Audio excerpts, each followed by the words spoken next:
All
right, all right, all right. Good evening, everyone. Happy Thursday. It is Thursday. Y'all rearranged our schedules for more again. Thank you. Thank you. Thank you. Thank you. I appreciate you. Tonight's going to be a good show, as it always is. And as we always ask of you guys, please hit the like button, subscribe to the channel, hit the notification bell so you know when we're going live, because schedules have been changing lately. So definitely hit that notification button so you know when we're going live, you know when we're here and having the great conversations, the real conversations with you guys. Tonight's going to be a good show. Hurt Men Hurt the Dating Pool. What women may not know about men. So we're going to dive into it. But before we do, I want to say hello to the men on the panel. How are you guys doing this evening? Doing well, doing well. Very good, very good. How you doing over there? What's up, everybody? How you doing? What's up, Chuck? Good, doing good. Lights kind of bright. I don't know. My eyes are so low or whatever, but we're gonna get through it. We're gonna get through it. That's what you know the wife school coming up here. I see already in the chat. I'm gonna drop the link. This is not all men's panel, although we do see things from the men's perspective. I bring things to the men's panel to get you guys' perspective. Sometimes we agree and sometimes we don't. But hey, that makes us human, right? At the very least, we try to gain understanding and different perspectives. And so we can use these things and, at the end of the day, change someone's perspective or help their perspective. Maybe they did not discuss. Maybe they have not had a conversation surrounding some of the topics that we talk about. So it's always good to get these perspectives out there because, 9 times out of 10, everybody's going through the same thing, just in a different, maybe arena or different characters or whatever the case may be. But at the end of the day, we all live, love, laugh. Okay, so we just going to keep it going over here. So I appreciate you guys for being here today. Thank you, thank you, thank you. Sarika Smith is in the chat. She says, please show your support through the Cash App. Yes, if you find it in your heart to give to the platform, I greatly appreciate you. Thank you, thank you, thank you. J Dub, formerly known as Jay Woodland, says, Champ Talk Reactions, BGF Sports World 718. Second take at Tarika. He's showing some love. Okay, he's showing some love. Fish in the Fit says, good evening, everyone. Good evening to you as well. Thank you so much for being here, sir. The Wife School Podcast says, I'm bombarding the chat. All right, girl, I'm going to drop the link. You can come up on the chat and, say what you got to say. But we love you in the chat just as well. Thank you. Thank you for keeping it live over there, okay? Darnell's in the chat. Hello to all. Hello to you as well. Marriage, Politics, and Sports is also in the chat. Giving love. Good evening, all. That's our pain for you guys who don't know.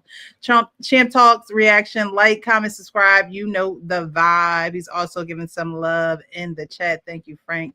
Yanis, thank you so much for being here. Hello, everyone. More love is given. More love is given. More love is given. Joe Mama says, good evening, fam. Be blessed. Thank you so much for being here. I appreciate you guys. If you have not already hit the like button, hit the like button, hit the like button, hit the like button. Let the algorithm know that we're having this conversation over here. Catalia. Hi, Precious. Hi, love. All right. So we're going to get started. Okay. I have a few videos here. I came across these videos, and they're just literally for conversation, again, perspective and understanding. So we're going to get into it. We do have Ian Matthew Bolden. Is that a relation? Yo, how's everyone doing? What we talking about today? Yeah. Family. Yeah. My young brother. La familia. All right. So we're going to get into I'm going to get into this first video. And this is a scenario that happens a lot. And I don't think it's talked about enough. But we're going to get into it and then speak about it afterwards. Hey, I really, really like you, but I just need to work on myself. I need to do some deep dive and deep digging. He probably he probably want to be with you. He probably gonna try his hardest to wait on you. And if he do need a fix, he gonna call you. And you're gonna be confused because he's still gonna probably be on this solo journey, and y'all gonna do what y'all do. That don't sound very solo to me. That sounds like so if a man say, hey, look, I can't do this right now, I'm on my journey, you know what I'm saying? And then he, he need his fix, he call you, y'all link up, y'all do the do, and then he go back to his solo journey. Like he kick you back to the curve kinda, how would you feel? Played. If you are really on a solo journey, I need you to take all the time in the world. Take as much time as you need. Leave me out of it. And if you're serious and you're for real, then you're gonna come back correctly and with confidence. Like I don't want to be in and out, on and off. And I can only say that because I've been there, done it.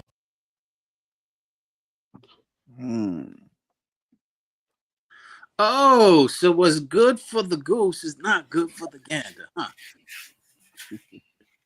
Is that what you got from that?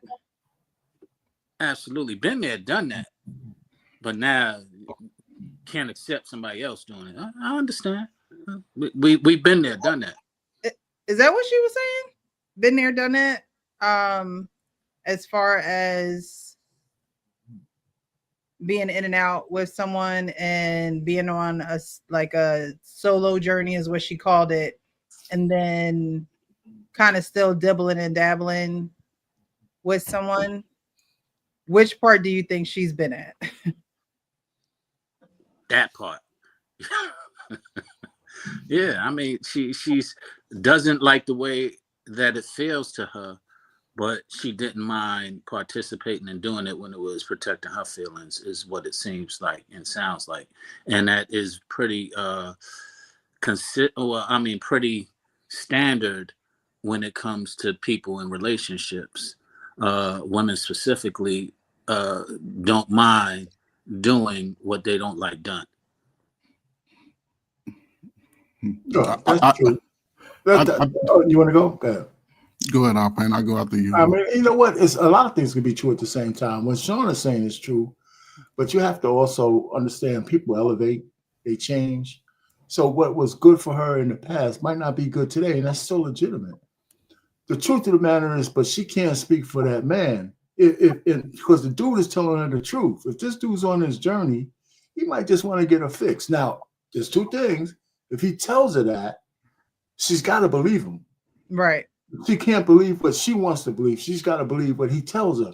And if he's on his journey, and like the brother said, hey, I'm going to come over here. We're going to fix it up for each other. Then I'm going. But I don't want to hear from you because I'm letting you know.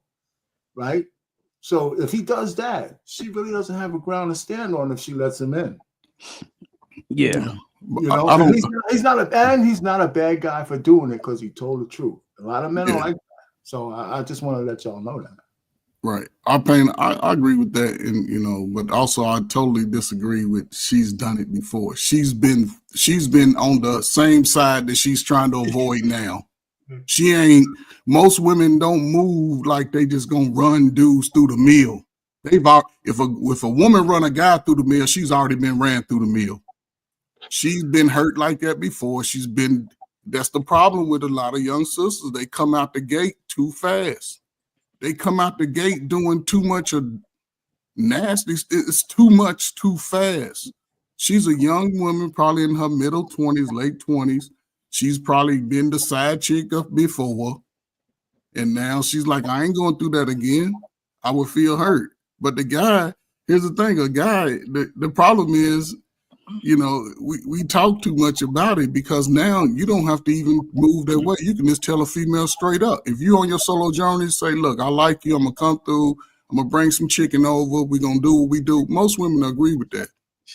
Because they're making it transactional. You drop a four. I'm just saying it's an ugly, but they are because shoot, the dude they like can come over with some chicken. That's all he got. Ask for some shrimp too on the side. But a dude, but I'm saying, some you no, I pain. Listen. The dude that she like, he gonna come over with some weed and some drink. The dude, our pain and Sean, the dude like Sean, guess what? He gonna come over with his bankroll and some food for all the kids. So Happy Meals for all the kids. I'm just saying. Happy Meals for all the kids, Sean. Damn. Shame on you, Pain. Shame but on that you, ain't, Pain. but that ain't her fault though. Shrimp, Mr. Gizzard, man. And that won't be her Some fault. gizzards? But yeah, she Really? just It's definitely not her fault. But yeah, I agree with our pain, and like you can't blame him at that point in time. Like that's where you gotta hold yourself accountable to. Yep. It's the same way, you know what I'm saying, if you were still digging a woman, and you know what I'm saying, you knew that she really didn't want you like that, but she called you every once in a while just because, and then you went over there and dug her out, you know, had a good time, and then she didn't hit your ass up for another 4 months. You know what I'm saying? Until she wanted something, she needed something, whatever the case. You can't blame her for dragging you along. You can't blame her for playing with your feelings, especially if she's told you up front. And so it's the same on the opposite side. If he told you up front, yo, I'm on my, but the thing is, telling the woman that you said, let's say that you really want this woman, that you're on your solo journey, but then still piping her down is wild work. Thank you, Frank. I'm glad. I'm glad somebody in here. I mean, but the point is, no. Listen, because you know that she actually wants you. So you're right. Okay.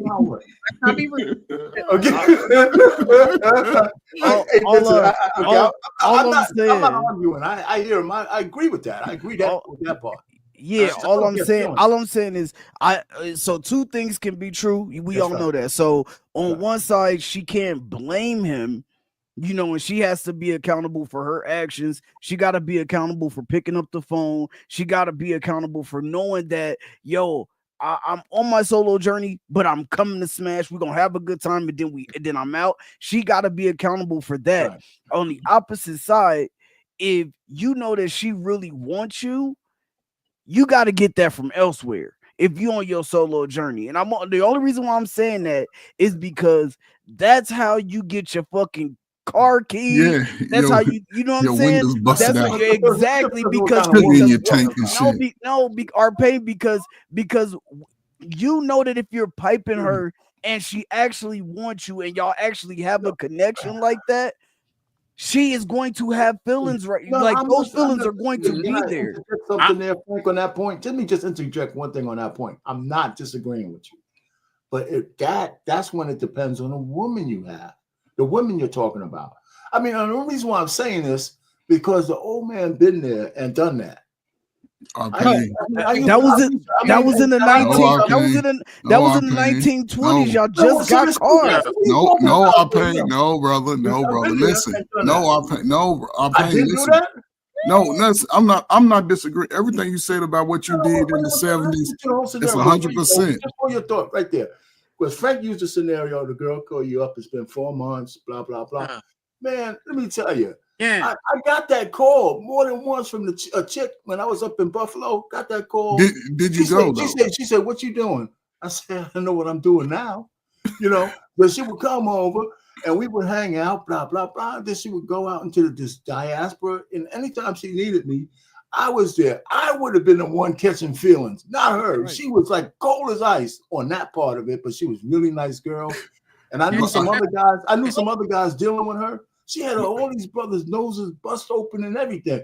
I Hey, said, man, she's not like that. You just gotta, with it. Did she have your nose wide open, our pain? Did she have your nose wide open? I was cool. I liked it Okay. just the way it was. Hey, Okay. man, when a woman comes and wants you, and you don't have to do nothing for it, man, that's like gold. So our pain, most brothers don't have that luxury of you, tall, dark, and chocolate.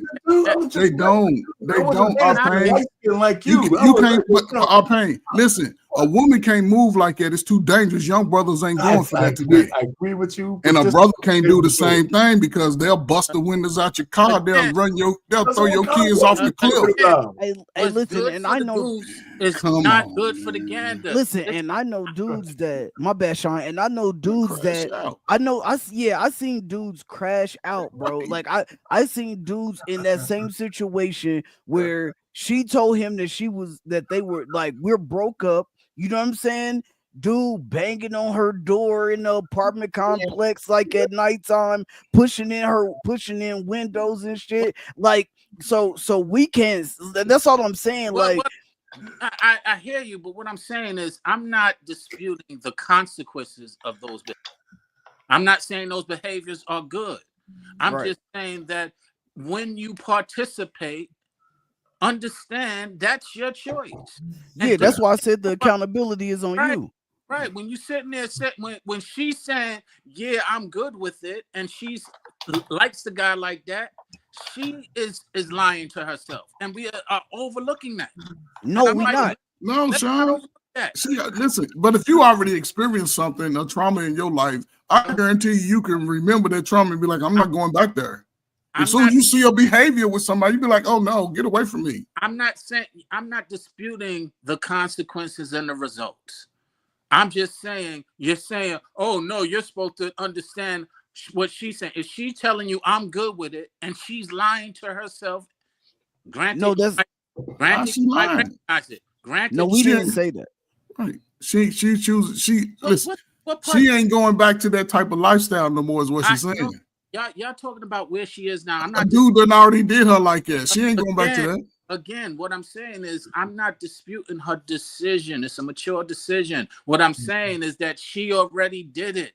She did it. Right. She didn't do it to somebody. Somebody did it to her. No, she did that. Somebody did it to her, Sean. She ain't moved. Listen, most women don't move like the women our pain was dealing with back in the day. I guess women today are worse, man. I guess you're talking back in the days. Back in the day, right now, more chase back in the day. You can tell how the way she responded. You can tell the way she responded. She said, if a dude is going to put me in the middle, I don't want no part of it. We understand that. And that's why she's okay. Now she lied. Okay, she lied. Okay. And she also said at the end, come on, man. I've been there, done that. We gotta come on, man. I'm not gonna say the women back in my day. Listen, all I know is tonight. All I know is tonight we was instructed. Listen, it's supposed to be talking to the men. Like, so I'm just doing what it is. No, I'm just saying, but for real though, I agree with you, Sean. I agree with what you're saying, and I agree with our pain is saying too. And all I'm saying is, on the opposite side as a man, like if we're gonna tell, if you can get up here and you can tell women like, yo, you know what I'm saying, you got to be smart about the way you move. We have to tell men to be smart about the way they move also. That's all I'm saying. I'm not telling you you got to be Jesus. I'm not telling you gotta have the best dick discipline in the world. All I'm telling you is that if you know you got a woman and you got her nose wide open, as our pain would say, and you're on your solo journey, but that's the one that you're calling, the one that you know that she really want that out of you, and you know that you would give that to her if you wasn't on your solo journey. You're calling her for the pipe down instead of just some random or some. You know what I'm saying? You're right. That's all I'm saying. That's all I'm saying. But those solo journeys get a little lonely, man. Yeah, that's okay. That's why you say go get it. That's why you gotta go out and go get you. That's why you gotta go find you a random. Hold up, Frank, school these dudes, man. School them, man. School them, man. I'm real. I agree with you that we need to be more responsible with our decisions, but this is where I disagree. Then you say right after that, don't be Jesus and don't be Dick. No, I said I'm not Jesus. That's what it takes. And if you're gonna say it, then that's what you gotta be. No, prepared to no, do. Sean. Jesus. Because every time it comes to our discipline, then all of a sudden, no. That's what it takes. Okay, that's That ain't cool. what If he's saying, though. that's not what I think you be arguing different points, bro. Listen, argue my point. If you go or agree or disagree. Listen, I'm just saying, I'm saying if you're not going to be the dude who has the dig discipline, because she said in the video that you called the girl that you know wants you. And I'm just saying, if you're gonna be calling her to pipe down, then be prepared for the repercussions, and we have to let dudes know what those repercussions could be. But if you're gonna do that, you gotta go out, or you gotta get on these dating apps. You gotta do what you gotta do to find you a rando. You cannot do it with the woman that actually cares about you. Well, stay That's celibate. all I'm saying. And Well, what stay celibate. I agree with you, but at the same time, my first was good for the goose. You know it ain't going.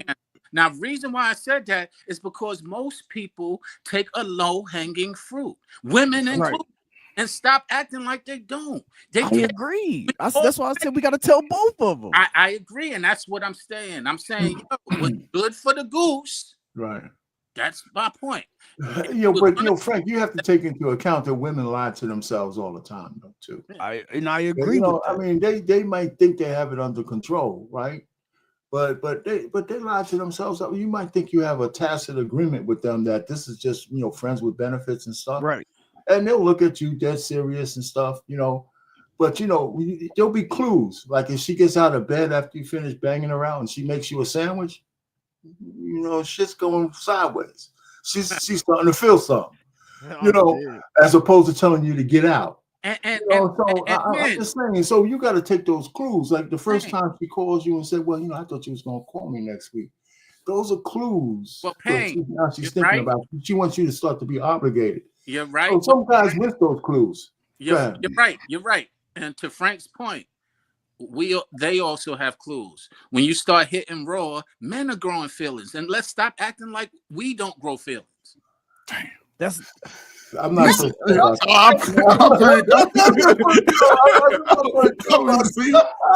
Hey, Sean, don't you buy nobody's kids no more Happy Meals. You ain't buying no more kids. No more Happy Meals for you, Sean. The kids got to eat so I can do what I need to do. Hey, Sean, sit him down on the floor with the newspaper like when they got him eating off the newspaper like you used to do in the hood. Eat. Me and your mama gotta go talk in the room. Me and your mama gotta go talk real quick. We'll be right back. But men do grow these feelings, attachments, whatever you want to call it. And it's coupled with what Frank was saying. It's like, okay, well, if you on this solo journey and you got, things going on with you and you can't really verbally express yourself and you can't, have the vocabulary to express what you're going through, why would you sleep with someone who is into you? Like, why would you even want to put yourself through that? I agree. Why would you want to put yourself through that? So women have to be smart enough to say, you know what, you go ahead and go through what you got to go through. And I may or may not be around when you figure it out. But women have to be smart enough to do that. But men have to be strong enough to say, you know what, the attraction can't be my distraction.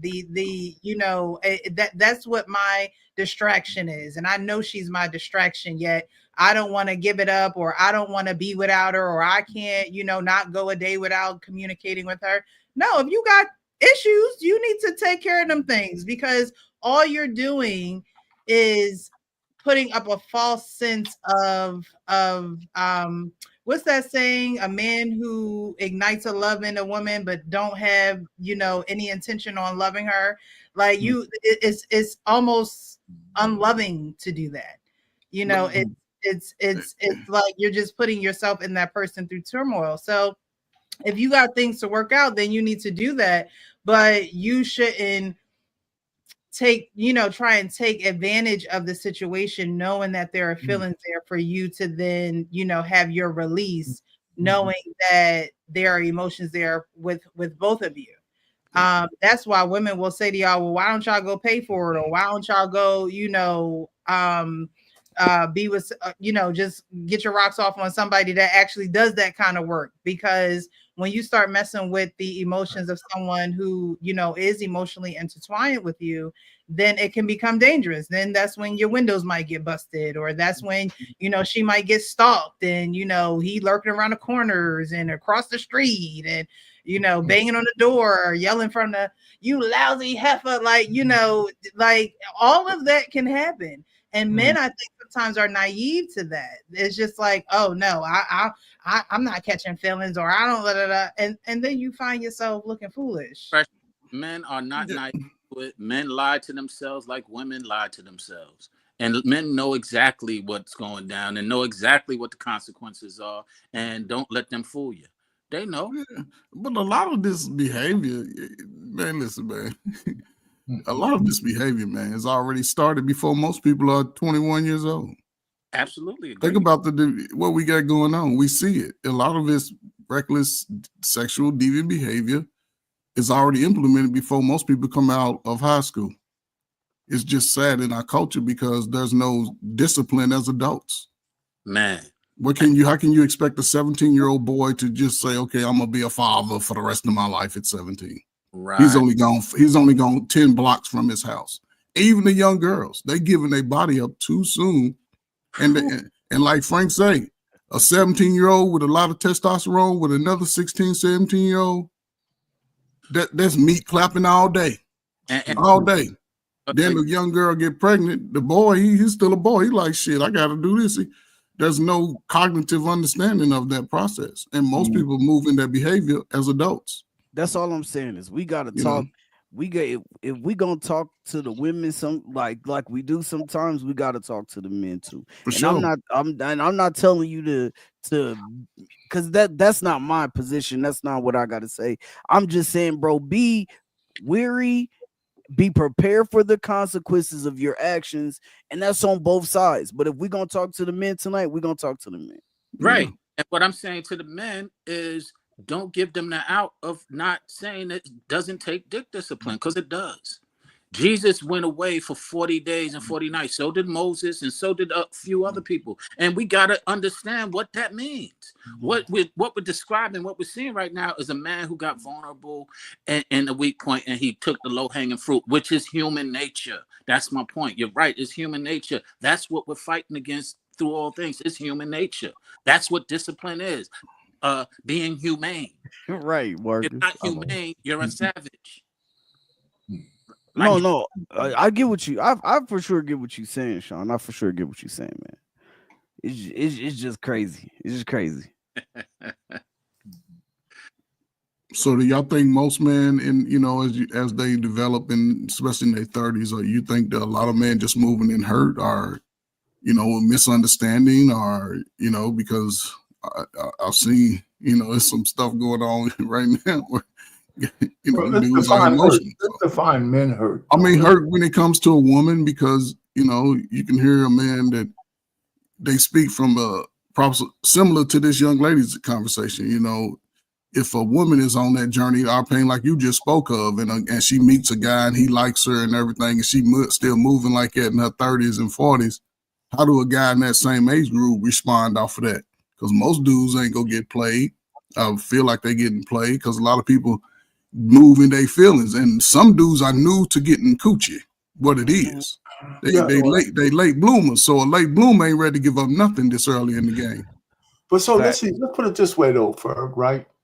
And I know everybody goes back into the time frame. This just really bothers me. More women today talk about having a rosters than in my day ever did.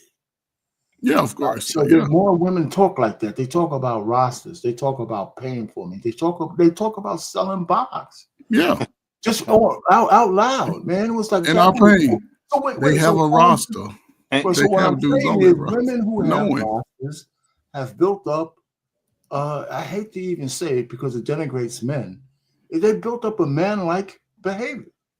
And they're losing. Like if you have certain hormones that get released as a woman on a regular basis with a man, if you can burn out those hormones, where you're numb. I don't think a porn star has the same kind of cleaving ability to a man after all those penises.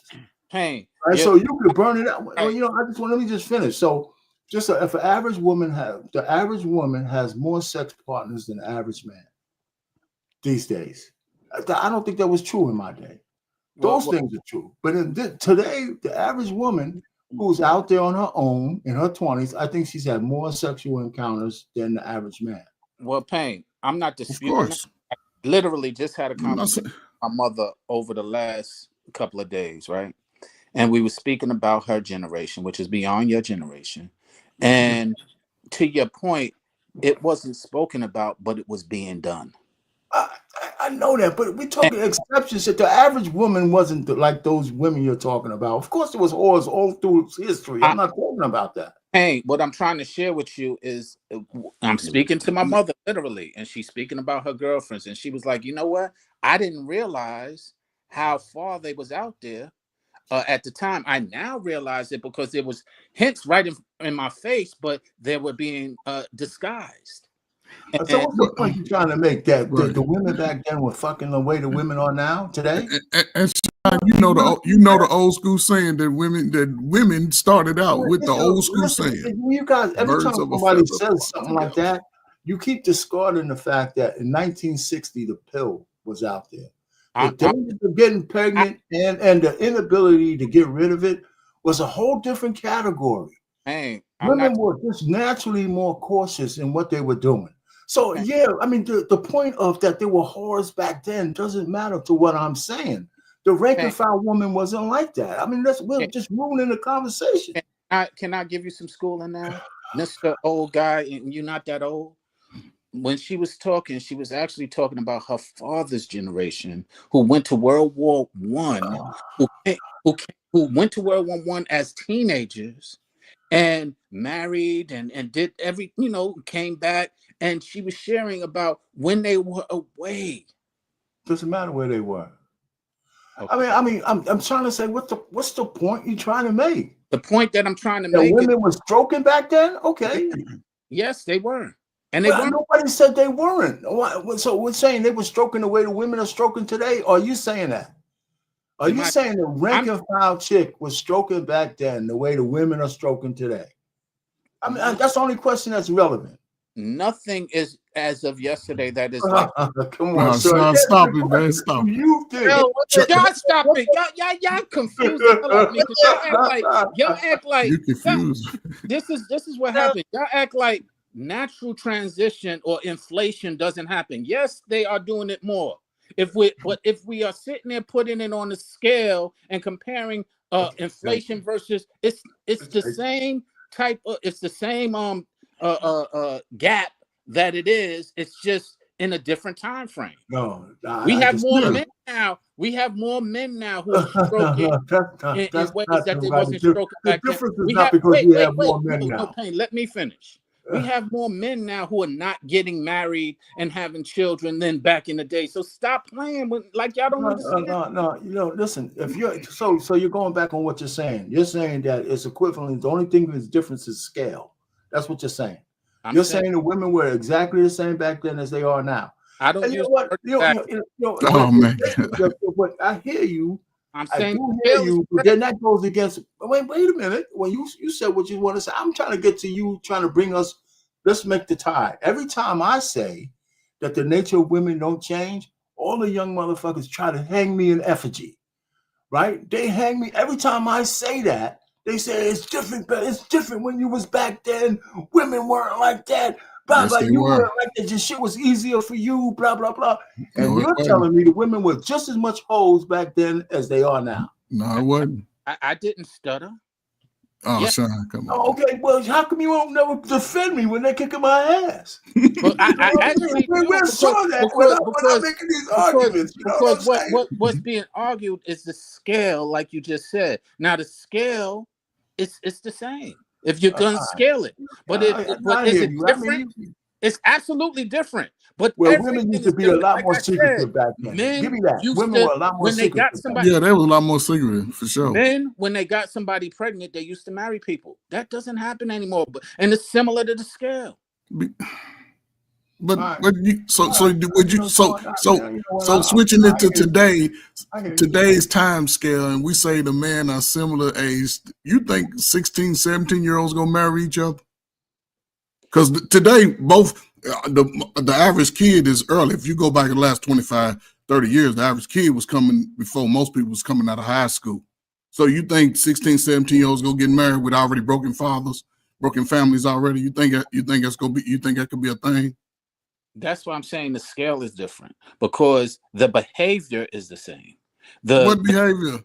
the Come on, man. Okay, okay, so can I answer your question when you the asked be, what behavior? The behavior of sexual nature. Did they want sex? Yes, they got married to have sex back in the hold, day. They don't do it now, but but they Sean, did have no. sex. But Sean, listen, you talking to a majority of people. At one point, we had that, right? But to our parents' point, once that feminist movement hit and that birth control came, it's been flipped upside down 3 or 4 times. And now the behavior is more out in your face because the old school saying, remember that old school saying, birds of a feather flock together, right? So, and we know based off history, women lie about their past, right? We know that, right? So if me, I'm gonna say our pain was a little wild guy and we was back in the day. I mean, if I'm hanging with him, so we all move in the same lifestyle. And now we got a lot of older women who've gone to church and they wasn't doing none of this. Lord Jesus, I ain't never, that was Sister Clara now. They was out there when it's the same behavior that people have generationally just induced. And now you see it. I'm telling you, you see mothers teaching children. I don't think mothers taught their daughters how to show their booty first. I don't think mothers, if somebody was turned out with the alphabet, you can already assume that somebody was messing with that baby. Now it's groomed all. Listen, man. I mean, and it's part of man not being there, but also it's part of the system that displaces the man from that. I agree with you wholeheartedly, but to your first question, was it? Let me give you an example of how we can tell. Yes, it was. How many people that you know in your family? Let's go back to whatever generation you want that had Mr. This or Uncle That. I can't hear you. Uncle who? Oh, that's your Uncle so and so. That's Mr. So and so. How many? Hold on. Hear you. I come So from which implies they had the same behavior sexually and was disguising it under Mr. or Uncle. And now, because it's accepted in society, they don't disguise it anymore, but it existed. Now the scale is different, so that's why we have it. The world is different, and I agree with you. It is horrible right now. all of my aunts and uncles, from my understanding, my mama's understanding of her birth, they all were married. Sean, I mean, Coach Berg. Hey, Coach Berg. Hey, listen, Sean talking about some different type of uncles, man. Sean is talking about the uncle that he talking about the uncle that he talking about the uncle that your kind of mama uncle. used to bring. Did you experience used to that kind of bring uncle, around. Sean? Did you experience that kind of uncle? Actually, Talking about no, the uncle that your mama used to bring No, around. I didn't experience that, so that's why I was counting. Now, let me answer that. Literally, I did not, but did I see it? Yes, I saw everybody saying, "Oh, that's Mr. So and so." Oh, that's okay. I didn't see it. so. I was raised in the project, so I was close knitted to a lot of different families. Right, in the projects, that's how it was moved. That's what it was set up to do. That's what it was set up to do. But the reason why I said it, I literally just had this conversation with my mother, and she said that back in the day, her fathers. And she was speaking about her father and mother, and she started describing some of their challenges, and it was very similar. I said, wow. So if we're talking in this day's vernacular, you saying that your mother had a lot of friends who were hoes. So Sean, was your mom, when you and your mom married to your father? Yes. Okay. Yes. Okay. So look, how old are you, Sean? I'm 50. I'll be 54. Oh shit, you older than me. That's good. Sean, it was a different type of mom, man. Yeah, listen, man, my mother died when I was 8. What it is that I'm learning now. I'm having conversations with my mother as an adult, as opposed to son and mother. And you just started. He just started. And she's revealing a lot of the scenarios that she was going through that before this word trauma existed. I'm teaching her the word trauma. She's teaching me some of the history of what was going on in her day and age. She has an excellent memory, so she's sharing with me from Are her you writing it child. down? Are you writing it down, Sean? He's Are taking you notes. writing it He's down? taking You're notes supposed to be from writing mom. it. You're supposed to be recording it. He's Sean, gonna this is write the a book, day. notes from You're my supposed mother. yeah, you're supposed to You be know what I'm recording saying? all this, That's man. good. I, Hey, I, look, I, Yeah. I will say this, that I this is kind of where I flush it in these conversations. But yes, I am mentally recording. I will, to your point, start taking a lot more physical notes, because the biggest problem with our community is that we don't document many things. And so you're right. But the point is that as I'm learning it, and I'm blessed to be able to have these conversations. She's 77, and I'm blessed to be able to sit there and her being able to share with me what was going on. I was like, wow. And she was No, like, I must your have been mother's young, naive. man. Your mother's She pretty said, young, though. I thought she was older than that for some reason. nah, she's not. But she said I was naive, because here I was being a wife like I was taught to be. And I didn't realize she found out literally over the weekend. She said she was speaking to one of her girlfriends, and they said, "Did you know that your friend and your husband uh might have had an affair?" She was like, Oh "No, shit. Okay. no, hey, no." look, But she All was these like, years later, that's right. no, scandalous. no, but That's listen, some cold before stuff. you jump to it, because they were separated. So it wasn't something that she was surprised at. She was just like, nah. And also she was like, did you and that person's husband have an affair? She was like, no, I never even. And she was like, wow, well, she thought that you had an affair with her husband. So she was actually literally going through like, yo, I didn't realize what was going on, because I wasn't participating. I was actually trying to be a wife to a husband, which was my father, who was running around the streets. Hey, my bad. I don't listen. Can we get back? Hold on. We got to get back real quick. All right. So, there was a question posed, and it was like, "Are men out here just hurt?" And then, I think our pain said, "Can we define hurt?" Can we get back to that real quick? Yeah, Coach All Fred, right. was that you asked that question, right? Like, what are men just out here hurt? This was after we were talking about men going on their solo journeys.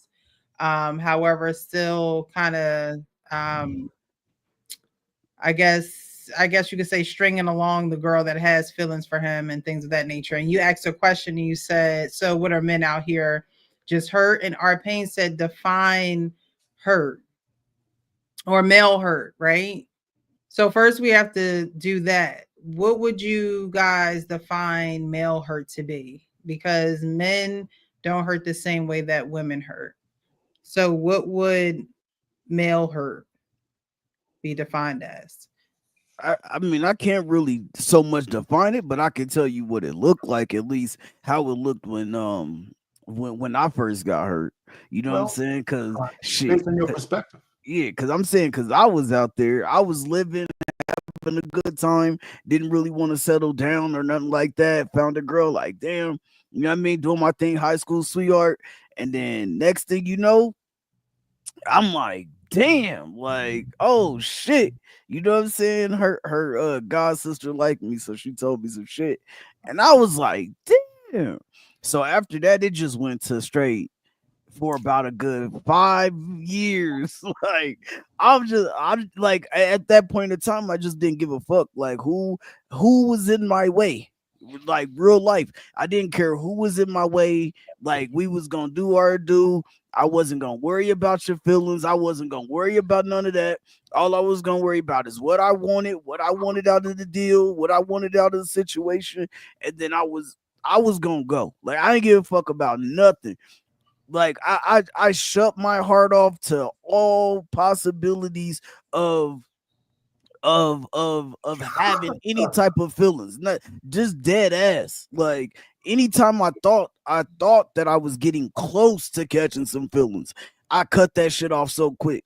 You know what I mean? Like, just dead ass. And I mean that and So what that did in turn was like, yeah, that's why I said like sometimes, you know, us as men too, we gotta recognize too when we on the other side of the equation, because I know for sure that it was some girls that was definitely 100% all about Franklin, man. I was like, shit, all right, cool. You know what I'm saying? Just doing my thing because I already knew like I had to get through that. Like I had to work through that.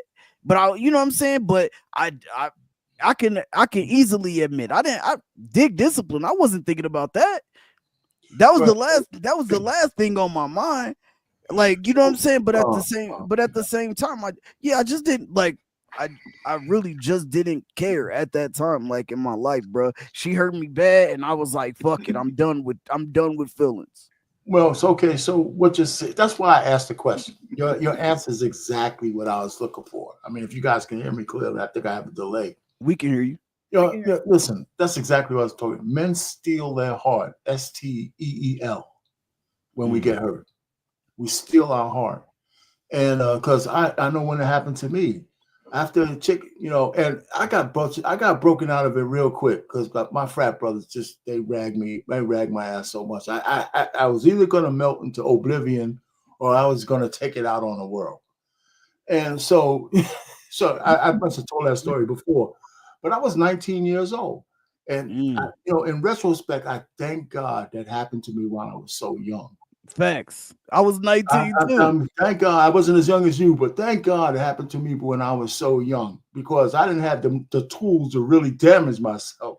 I was still eating popcorn getting money from between the couch chairs and shit to eat. But all the girls I had after that, I wasn't mean to them, but my heart was solid as hell, man. I wasn't letting nobody in. Hey, Payne, I was 19 too, but I was in the army. So I was like, shit. Let me preface this. I still say I had some kind of decorum because I think it's consistent. People might not agree. I didn't have like a million girlfriends, but I think I'm one of the rare guys who actually like every girl he has some intimacy with. But I just didn't let it get too far. You know, I was just, whatever you wanted to do, cool. And whatever I was going to do. And it took me maybe a couple of years. But when I got into my early 20s, then I kind of let that shit go and started to like love again. Soften up. Love again, you know? Yeah. You know, because I did live with a girl for a while. Hey, that's funny. They said Frank discipline with the D was for preachers. Facts. Yeah. Hey, facts. I didn't care. I didn't know nothing about that, to be honest, man. I grew up. But I think that's cool. Like, we steal our heart. I think. Hold on, Coach. I was just gonna say, like, I didn't know nothing about that because, you know what I'm saying, like. One of my people growing up, like he's a great example now because now he's a family man, you know, changed his life and did all of that type of stuff. But my uncle was a pimp. You feel me? Like I used to see my uncle, like I lived with my uncle after I left the house. I used to see my uncle bring, you feel me, his hoes to the house. Like, you know what I'm saying? So like when I left to the army, that was like me. Like I'm like, man, and I see my uncle growing up. When I was growing up, I'm at my grandma's house all the time. So I see my uncle and all that, and it's like house party. So my uncle getting dressed, fly to the T, you know, going out, practicing all they dance moves and shit. So I'm like, shit, well, that's what it is. You know what I'm saying? But I had to learn once I got around, you know, married men and all of this type of stuff like that about what, you know, what shit really was and how you can really be, how you can really change and how you can do things the right way. But before that, nah, it was up. for like 2.5 years I was traveling. I didn't give a fuck about nothing, bro. You know, to both of y'all's points though, and y'all think about the years they all separate, and I'm sort of in the middle, right? This is similar route that a guy that does it early. I started at 14. I had that feeling at 14, right? And the one that snapped me out of it was my mother, because she saw me in one of my little episodes. You know what I'm saying? Because I was probably about 16. You know, like I said, me and my little girlfriend, we was doing too much. But you know, she saw me in one of my little mad. I don't know what happened, man. It was something. And she saw me. She caught up with me. She talked to me for about 30 minutes. She would just break. She said, my mother cussed and shit when she get mad. She cussed at me. Look, yellow motherfucker. God damn it. Here you are. I'm trying to. And so what she told me, she said, boy, you got sisters. You see how these little crazy ass girls act in your own damn family. So a girl go act the same damn way. And it snapped on me right after that, right? So once I got to like end up my junior, senior year, man, I was keeping it real, man. My life was so smooth. And when I went to the college military, I never had a problem with women being disrespectful. Right. I never had to really raise my voice and curse. The B word is something used to just turn my stomach. I didn't, you know what I'm saying? I ain't call a woman out her name like that. And I ain't argue, you know what I'm saying? And I didn't like guys around me that do that in a sense, that crash out. But I've been a victim of somebody crashing out. You know, like Frank say, you know, they think they can handle that. Friends with benefits, they can't handle that shit. They give that shit like 90 days and it's over. 90 days and it's over. And that's the problem young women put themselves in, because they getting the message from the older women, girl, get what you can get. You work your thing, girl, because they understand that they done already ran through the gauntlet. And a brother, I can understand it. If he doesn't have a balanced man saying, son, listen, this is what women do and how they act, and they don't have a balanced woman saying, listen, girls are finicky, and telling them how to deal with that. And this is the last thing I'm gonna say. I asked my father one day, I said, man, why you ain't never talked about me about sex? You told me everything else between. He said, what was I gonna tell you once you got your first piece? He said, what was I gonna tell you? He said, everything I would have told you when out the door. And you know what? When I like, you know what, you was right, because I wasn't thinking about you or nobody else in those moments of getting my toes curled. You know what I'm saying? So I think, but a lot of people give too much of that too soon, and there's no explanation. A lot of people don't even know about sex. They don't even know what it causes, the effects. They don't even know the psychological traumas that just having sex, especially some good sex. When somebody got you over there breathing heavy and you can't move the muscle. Come on, man. At 15, 16, 18 years old. Michelle, what's that with man? I used to think the little 3 minutes was doing something. I mean, everything you guys said is on point. What hurt looks like. Precious, when we first met, we were on a panel, and I believe your panel, as a matter of fact, and the guy, I forgot who it was, that went viral talking about, yo, once we confide and they disrupt our trust, we don't ever go back. And what was my response? Who hurt you? Mm-hmm. Because we need to be able to get through these things. Coach Ferg, I literally, when you speak, often admire the fact that you had all those sisters, because that is a benefit. That's you know, right. I didn't have the privilege of that. So all I could do is observe what was going on around me, and that's what I usually speak to. And from those standpoints, as we were speaking to earlier, and then I learn about and I learned about some of the things. There were a lot of. This is why what we were speaking about. There was a lot of sneakiness and secretive going on in our families, on both genders, and that is caused from that hurt. And hurt is just usually derived from deception, period. And however that deception to where you lose trust in somebody is what translates usually to hurt. But we don't always see it as hurt because we're taught not to, or we're taught to sweep it under the rug or ignore it, or that's just how people are. When in fact, we need to really address it a lot more definitively so that we can have some results that we're speaking of. To your point, we didn't have these conversations. I'm with older people respectfully, because it was told to us, but it wasn't usually sat down and explained to us. It was told in a lot of different ways that we just described in other ways. Don't do that, or do this, or stay holy, or don't, all of the ways that really weren't effective. So I literally was speaking to my homeboy yesterday. His daughter's around 12. And he's building. I commend him as a father because he's building a good rapport where she's feeling comfortable enough to speak. And she asked her father, "What is a WAP?" But not WAP. She literally said the words. Right. And right. And he said, "Where did you hear this?"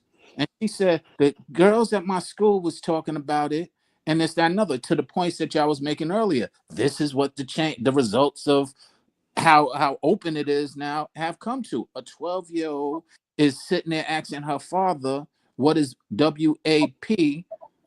And him having to be in the position to have to explain it. And we wonder why we be trying to, that's why people try to censor music at this point, because that's what they're dealing with. And that's what you come home to. Go ahead, Phyllis. Yeah, I mean, of course, you're right, but they always try to censor music. Let me tell you, with that whole thing with WAP, and I want to get back to the title. I saw a concert with Meg Thee Stallion and Cardi B, and it was a crowd like 10,000 girls. They couldn't have been more than 14 and 16 years old, all singing every word to WAP, just having a great old time. I said, well, parents let them come to this concert. But anyway, getting back to this title, this is the second part of the title, Precious. It says, how does that reflect? How does men being hurt in the way we talk about it reflect in the dating pool? So if a woman came up to me or Frank or a guy whose heart is steel, she got hurt because she couldn't get the affection she wanted from us. Facts. That's how that hurt. If you call dirty the pool. So that's the way she had to grow up, because once you hit a guy in that thing, if he's in there, I mean, he can still be a nice guy, but he's just not letting you in. Right. And that's where that woman would have to be at a certain part in her own sexual journey to know the difference. Because, and we all kind of agree as men, if you have sex with the same woman on a regular basis because she wants you to come back, she's catching feelings. Facts. No matter how we try to couch it, it's just true. But could it be that we'll catch? Well, let me finish before you go on and say it's true. It's true, but there might be some variations. But it's true. Women catch feelings. But if a man, you catch feelings for a man with a steel heart, now you start to become traumatized because you want more from him than he's willing to give.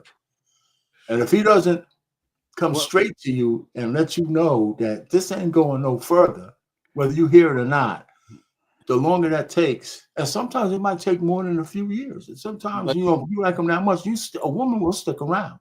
Facts. Hurt people. Well, I mean, but I don't want to just make it that basic because there's layers to it. Heard that saying? Yeah, no, I have. Now, the reason I ask you that is because that steel that you're talking about is a hurt reaction, and you're out there hurting because it's a hardened. You call it. Yeah, but Sean, it's not a conscious thing though. Sometimes it's not necessarily conscious. That's why I'm saying you're trying to make it like I'm hurt, so now I'm gonna hurt everybody in my orbit. It doesn't have to be conscious like that. But it doesn't matter whether it's conscious or not. Yes, it does. It does. If you're shooting around, it absolutely does. It absolutely matters. If you're shooting around a gun and you're taking casualties, that's a bad analogy. Can you listen to the analogy? But if you're using a gun, if I see somebody with a gun, there's no coming back. Come on. Can you listen to it? Yes, sir. And I won't say it. No, I said, go ahead with your bad analogy, so I can cut it off at the end. It sound like a bad analogy, Sean. I'm letting you know right now, but go ahead. Can y'all listen to it? Yeah, listening. Go ahead, Sean. If a little kid who has no conscience finds a gun and he's out shooting it and he hurt and it hits somebody, are you saying then that because he didn't consciously know that he was going to hurt somebody, he just is picking up the gun, hey, and now he hurt somebody? So you know what? Okay. Let's go with your now. Wait, you said your analogy. You got to stop now. All right, let's just go there, right? If I'm one of those guys, I have a still heart, right? And I find a woman, she falls for me, and I hurt her. But you know what? She's still alive. I could come back and sit down with her and say, listen, this is where I was when I hurt you. And I'm sorry about that. Once that little kid kills somebody, ain't no going back. He killed him. That is a I didn't bad say he killed him. analogy. That's what you done listen. Okay, so you're gonna argue the analogy You didn't now, listen. right? You didn't listen. You You know what I'm didn't saying? Wait a listen. minute, because I say intent matters. You didn't listen, The Arpain. reason why it's not the You same. didn't listen, Arpain. I I heard never you. said that he killed him. I said he Oh, shot him. no, you know, come on now. You missed, you know, He listen, shot you him. went from you did not say he didn't die. Okay. You know what I'm saying? So why are you taking it there? Come on, you know Hey, what I mean? so- So you just Hey, wanna listen, argue. hey Sean, I did wanted to give you some props before you start going into this wild ass analogy. I wanted to say that there was two things you said that kind of stuck with me right there.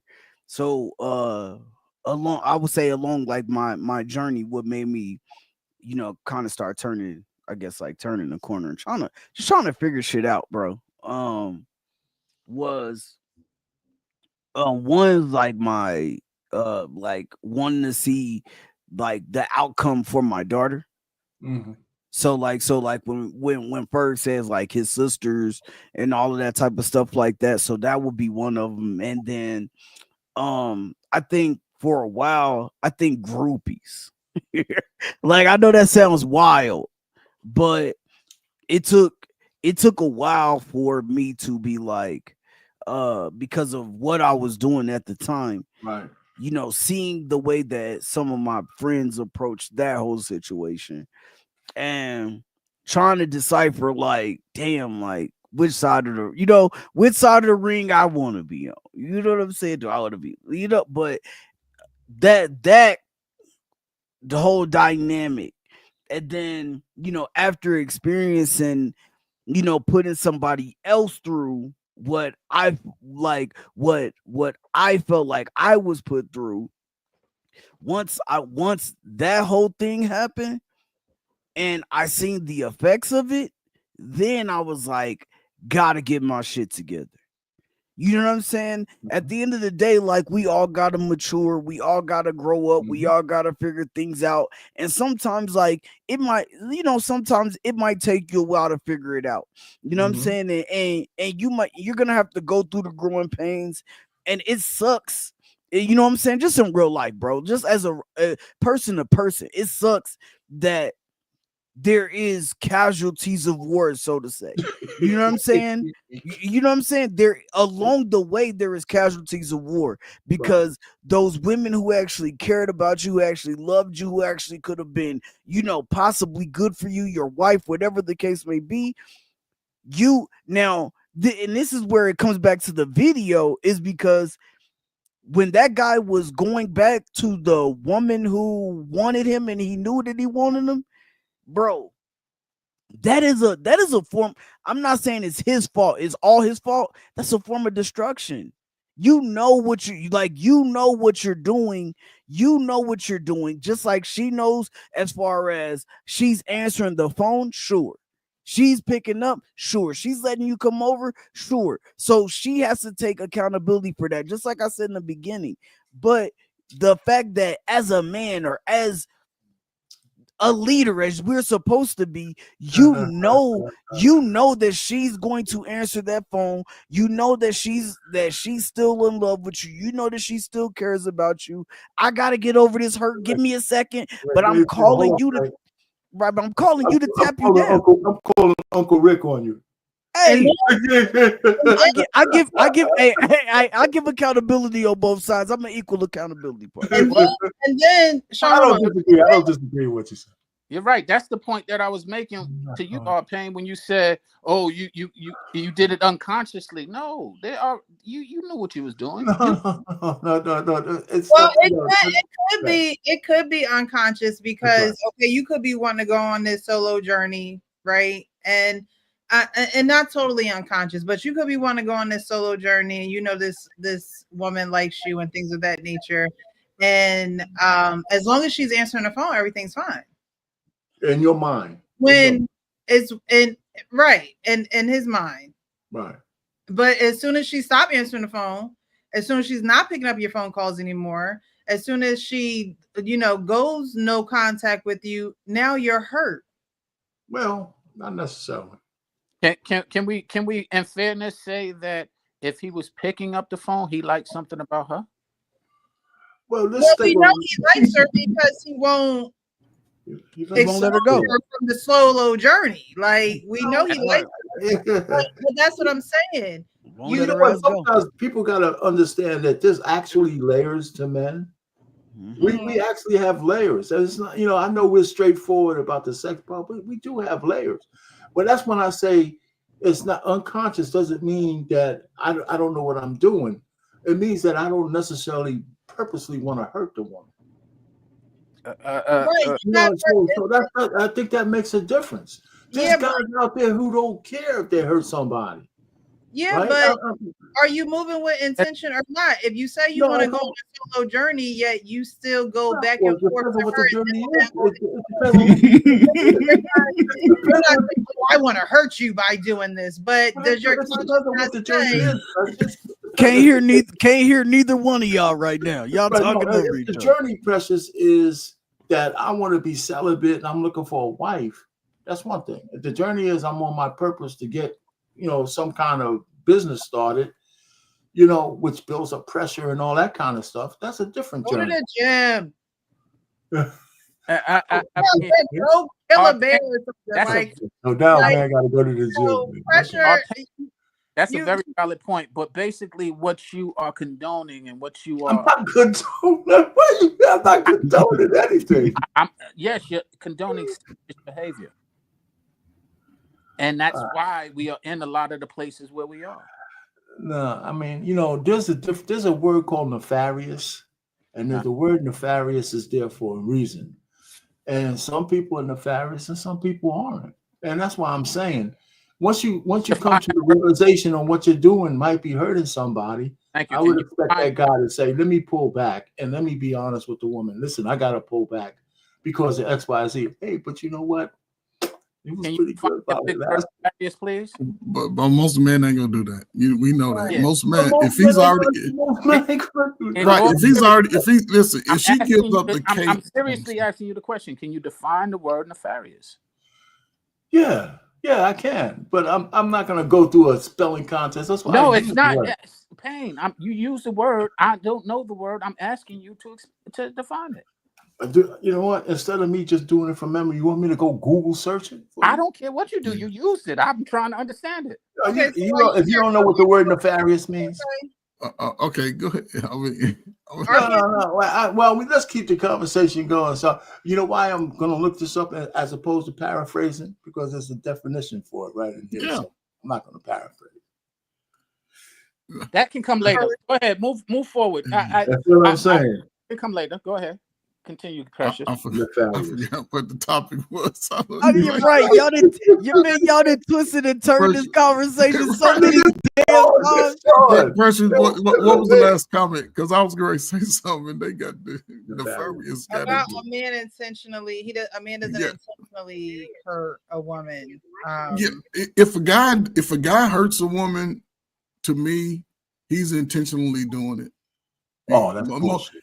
Because listen, and I'm talking about a grown man. The dude over 25, we know exactly what we do. A dude at 17, 18, most men know, man. Guys know and recognize when a woman like them. We know. Yeah, but that doesn't mean you trying to go out. But what I'm saying is, right, that's right, and it goes back to the Frank's point. I can't be coming over. I can't be coming over. Every man is coming over with we're all wicked. We're all wicked. No, come on, man. No, I'm giving Sean this thing. We're wicked, bad people. I just looked it up. Yeah, wicked. Y'all ain't gonna let Coach Ferg finish his point, man. No, I know. He's trying to keep the soil and your raw oats going out there, and this is where the chaos that we in sort of today. I think it would benefit, young people, man or female today, to sort of learn about the everything about giving up your physical self. It's a little bit more in depth today than it was a few years ago. But people move. A lot of women just didn't tell their body language out in the public all day. Women today show too much body language all day. from the time they can start putting on little something, it's all day, every day. And that's the problem. Because men, whose problem is it? it's their problem. Okay. They're creating their own problem. Okay. But men who have limited access to information, men who have growing up where they don't hear the responsibilities that if you live a certain way young today, it could destroy your whole life. If you think you're gonna run around here and slang and bang and all that with 4 and 5, 6 women today, you might catch some shit you can never recover from, and you might get caught up in some chaos because most women are moving like men of today. Okay. So Men- it could be a lot of consequences. So bring it, you know what I'm saying? full So circle, how men are the evil ones? what I'm saying is, a young man should just be able to mix it up. Now, if he has a woman like that, make sure he keep it clean. Wear a condom. You keeping it clean. You can't pass the fluid like that. You know what I'm saying? Wear a condom. Don't put yourself in her hands and she have a child because she love your Johnson. She love it. You overcoming, you performing your best. So you can't unprotect yourself with that, especially if you moving around. But a lot of guys ain't able to have access regularly like that. That's so true. if they can find somebody like that, they ain't trying to let it go. But once she realized that he's weak on her, she gonna take advantage of it.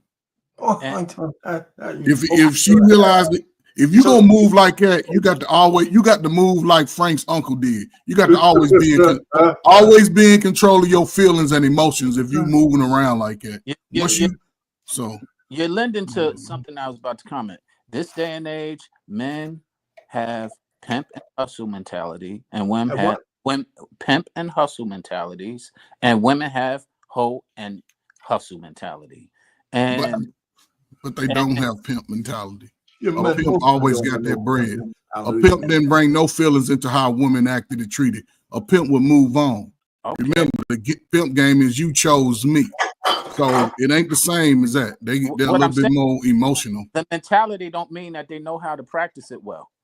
They just have that as what their goal. How you know they thinking it then if they not practicing? I mean, because you can tell through their actions. Easy. It's real simple. Just observe them. So they don't have the pimp mentality, Sean. These brothers are crashing out. They aren't pimps. It's a mentality that they're trying to mimic, and they aren't good at it. To your point, I agree. They aren't good. They're trying to, just like women have a whole mentality, and they're not good at it. Oh God! They get caught up in the feeling. Sean, you would have a point. Next time. You would have a real point about the men if they didn't complain so much about women. Again, that's the problem I have. I sit up here and I listen to a lot of young guys that go to Hem's channel. I go, if men didn't listen, men who are getting their way, who have the access that we think we have, because I know men don't have access, we wouldn't complain as much on these channels the way we do. I think there's a lot more men having trouble with the so-called modern woman than we want to give credit for. I'm just saying. And listen, I'm done with giving any kind of advice, but I can listen to it, and I'm saying these guys are having trouble with these, and everybody keeps saying the women are giving it up. Now, some of them are having a lot of sex, but the truth of the matter is, it's still in the top 20%, whatever. Not because the guys are rich. Aesthetics counts as part of the 20%. Money counts as part of the 20%. And the fact is, everybody wants the guy with money, leadership, or it could be gang leadership or CEO leadership. It could be all of that. As long as he has some kind of status or money, a guy is having more fun than the average dude who's working hard. And I think they're not having the sex like everybody thinks they're having. So most guys, in the absence of having a lot of sex, they'll be more prone that if they find a woman, they're going to do right by her because they don't want to lose her to be back out there with no access. That's what I believe. Okay. And the average dude, if he finds a woman, he's going to be more apt to be good by her because he's not going to want to be out there tussling with the hyenas. He's just not. The average dude, if we're speaking average in our generation, you have a point. If we're speaking average, What generation you talking about? Right. What generation? We're talking about the generation It's that's only you the young generation guys. of your Now, forget present. about the dinosaurs like me. I'm talking about the young people out now. And Sean, where you be at, man? that wouldn't be our generation. The young guys wouldn't be our generation unless you think you're young. Sean, you talking dudes 20 years our junior. You talking Frank. This is where they are. This is what Hey, they man. doing. But the point No, is, no, that's Frank, what, you know what Hey, I'm saying? man. if y'all let me finish, if you let me Frank. finish, that's what I was saying. Okay. That's You exactly be what I was saying. confused. So the point is that again, to simplify pimp and hoe is really transactional. That's really the simplification. They are in it as transaction. They have transactional relationships with nothing else attached. And unfortunately, our reality of where we're going right now is relationships are becoming more and more transactional than they are anything else. And that's why we have so many dilemmas in these relationships. So who do you, if you was to choose a side on, say, who sort of created this dynamic, which side would you lean to? The transactional life of the relationship to going forward. Who created it? Yeah, who you think is more responsible for it? Like taking it to the next level, like into the future. You're asking too many questions. Who's responsible for it? Men. Who's taking it to the next level? Women. Women, yeah, okay. I agree with that too. Okay, there you go. Wholeheartedly. All right, we done on this one, y'all. We done on this one. That was the first one. hey, I told. Hey, listen. Hey, Ferg. What did we tell Precious in the back? Yeah, it was gonna be on. We said we know when you start talking to men, we gonna be on here to 2 in the morning. It's gonna go back to it's gonna go from talking to men to talking to women to back to men to back to women. It's gonna be there for 2. We're gonna be here for 4 hours. It seemed like it was a whole show right there. Precious like, all right, well, that was it. Good night. Thank you, everybody, for coming. Good night and God bless. All right, so we're gonna get into the next video. This man talks about pretty much carrying the past into your future and having this notion that every woman is the same. Every woman that comes in your life is the same. Bro, like, it's okay. And I think that's something that we as men need to hear. That woman that you with, be real with yourself. Do you really think she's out to harm you? Yeah. And don't get me wrong, some of you might be in relationships with a woman that don't care and she really is out to get you. But many of the men out there, we paint our partner in the wrong light because of what happened in the past to us. Yeah. And we're trying to put them on the same page as the similarities that we've seen in another woman. And that's not fair to her. Yeah. Right. You have to give her the freedom to show you who she is. And when you have questions and something confuses you about her and you think it's the same thing, ask why. Yeah. And then when they sit there and say, oh, it was because of this reason. I sat there and I fought tooth and nail. No, it wasn't because of that. It's because of this, that, and that. Yeah. And she's sitting there confused, like, I don't think there's anything I can tell you right now. You have it hell bent in your mind that this is what I'm doing and it's not. Yeah. And I really had to soften my heart and realize, like, bro, your trauma is now leaking into this relationship and that's not fair. Yeah. Oh, Jesus Christ. No. He has a point.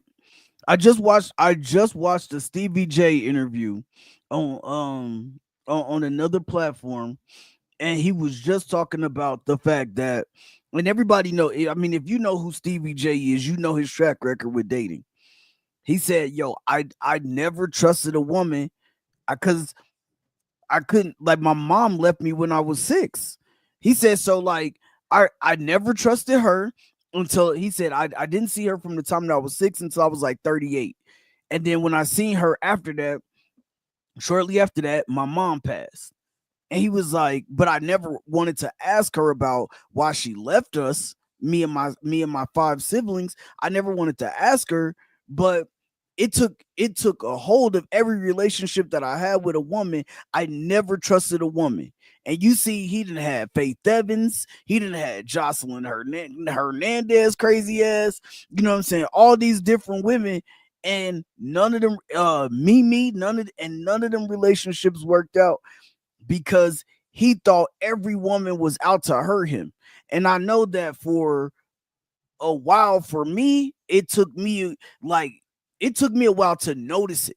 And that's why when Sean was saying, like, when our pain was saying, like, when you're doing it, like, you know, subconsciously or consciously and things like that, and you don't know or you do know, there's a difference. Because, like, when you don't understand or know why you're this way, like, why I don't trust this woman, why, like, she is good for me and I'm still, like, not, you know, not able to give her what she need and all of this, it's definitely a difference than when you know.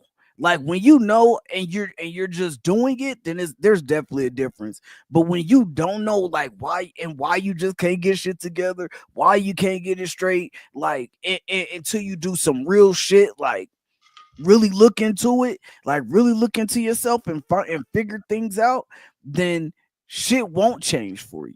Like, that you're going to keep getting the same result. And that, like, literally, bro, like, I feel like when he was saying that shit, I was like, damn, bro, like, goodness, like, because my whole time growing up, I felt like I couldn't trust my moms, no doubt. And I'm not blaming her, but I'm just saying, it's like, it started with in the house, because that's the first person that you love. And you know what I'm saying, that's the first woman that you love. And if you can't even trust your mom Dukes to tell you the truth, or to give you the love that you really want and that you really need, like, when you go out and you see a woman, you're not gonna know how to love her right. That's just real rap. And you're not gonna really believe her, like, or that she has your best interest at heart. That's just real life, man. Like, some of this shit, some of this shit is whining. Like, some of this shit is you know, pandering to women as far as that shit go. And some of this shit is just real life. You know, people go through real shit out here, and it may not be your experience, and that's fine. But at the end of the day, like, that shit be real, bro. I don't know if any of y'all been through that shit, but I'm just I just try to be honest, man. Like, that shit definitely. Frank, what? You can learn that. All you gotta do is just listen. That's What- it, Those bro. scenarios could be true. I mean, look, we already mentioned that men steal their heart when they get hurt. I just don't like the word trauma. The trauma to me is, they got a medical term for that, I believe, and I don't think it's all trauma. I think some of it is just growing pains. No, But it you're ain't growing right. pain. You don't think you don't think your mama can traumatize you? Yeah, that's where everybody coming from. I didn't say that. I mean, No, I'm asking. I was just asking. No, I want to get to that. That's, to me, of course your mother could traumatize you, but those are extreme experiences. Maybe there's more. No, maybe there's more. You have a still heart. Can I finish? Maybe that's more common now because Yeah. of the failed generations after the baby boomers. Yeah. But, you know, my experience, my mother was there coddling me like a little baby. So all I'm just trying to say is, yeah, that could carry into your relationships. It does. But the guy on the video didn't say his mother traumatized. No, I gave another example of how, like, well, hold on. The reason why I said that is because I can see the scenario you painted, Frank, is traumatizing. Yeah. Right. But I don't know where the guy on the video got his trauma from. I think he got it from a previous relationship. So I think that's what he said. I'm gonna play it again. How about that? Wait, before you do that, the point isn't where the trauma comes from. The No, point it matters. It matters. You had trauma. You had a still heart. You had a still heart. Which just play the video. You had a still heart. It matters to me then. It matters to me. It might not matter to you, but it matters to me. Pain. You had a still heart, which was trauma.